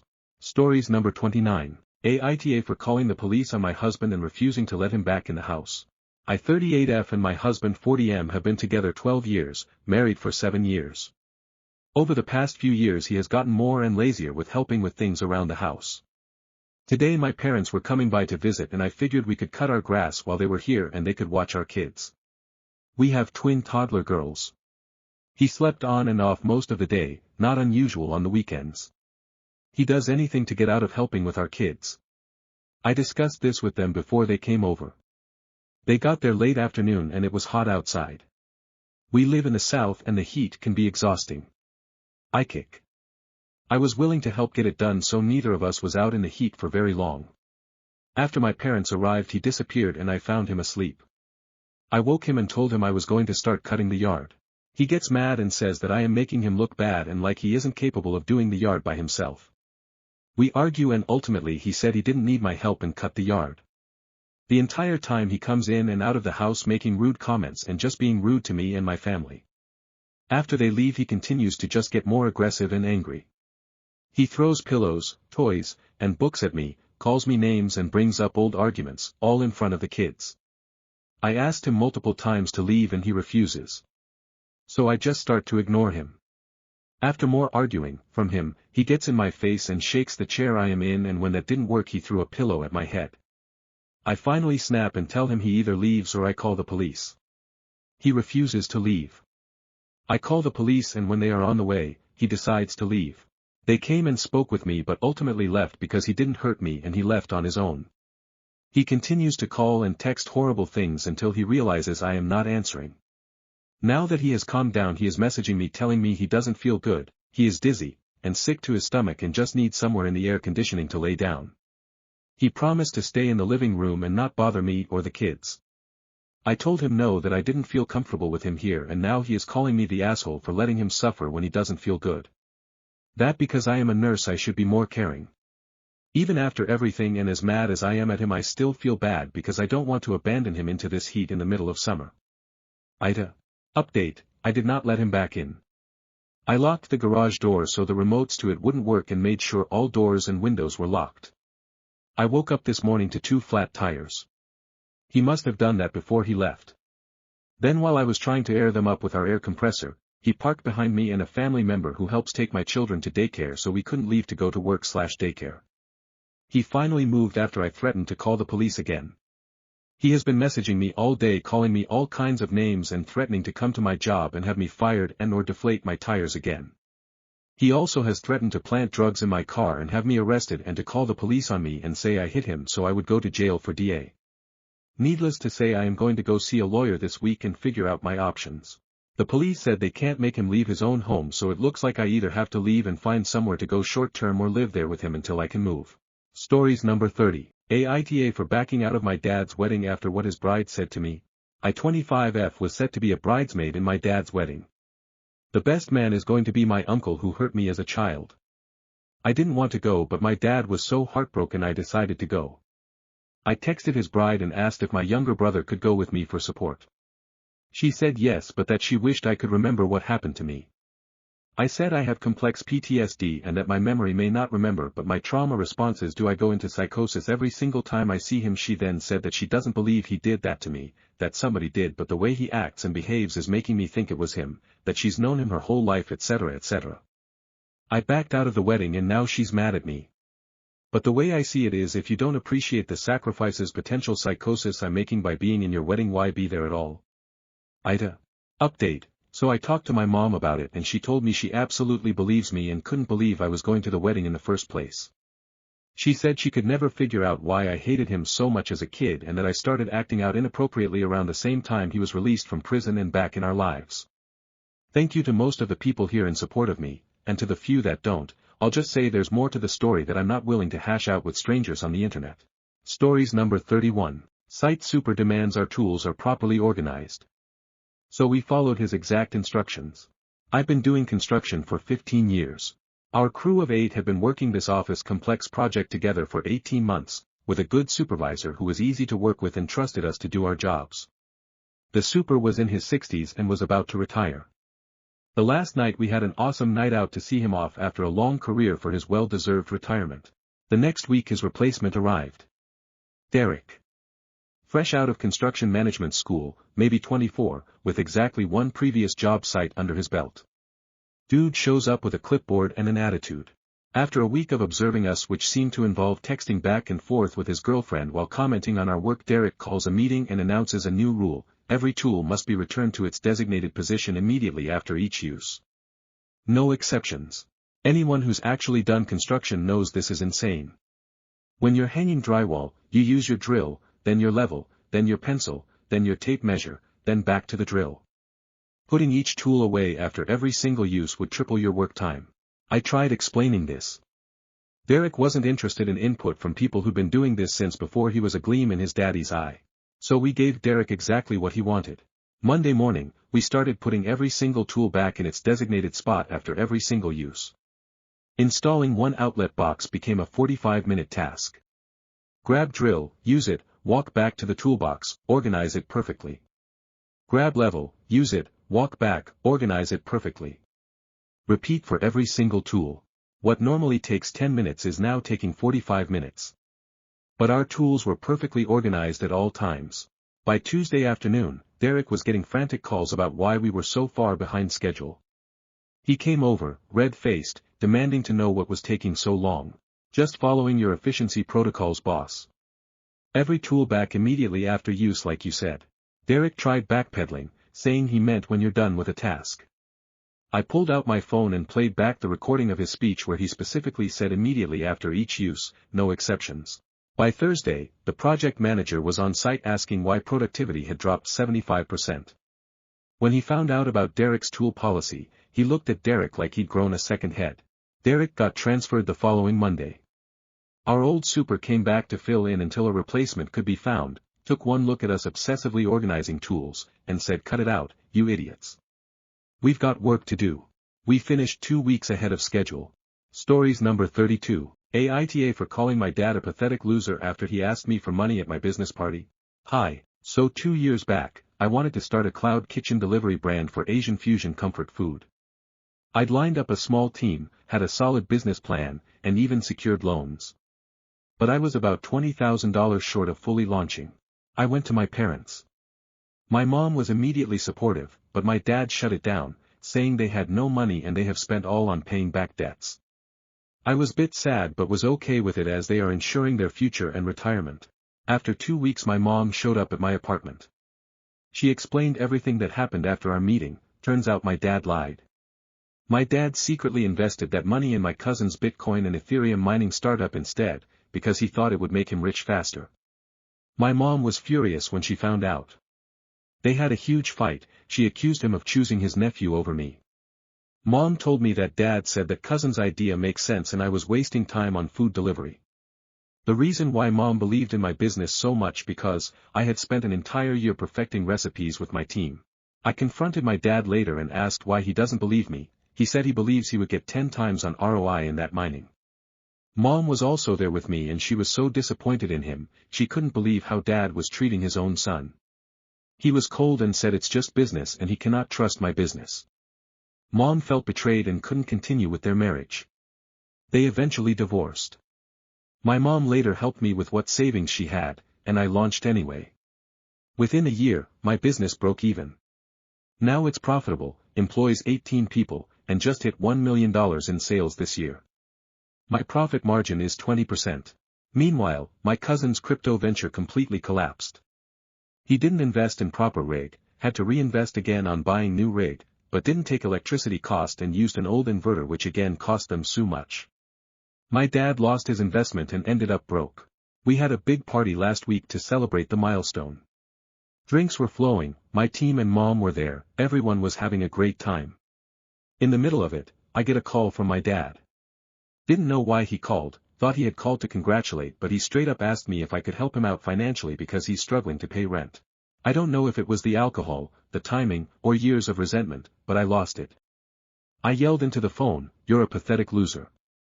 You picked your nephew over me, destroyed your marriage, lost everything, and now you want me to bail you out? Mom believed in me, you didn't. Don't ever call me again." Then I hung up. Some of my friends and family overheard, and now they are questioning me about it. My dad says I kicked him while he was down and humiliated him. A few relatives are saying I should be more compassionate now that I'm successful. But honestly, he lied to me, gambled on someone else, tore our family apart, and now expects me to save him. So, Aita for unloading on him when he called me begging for money.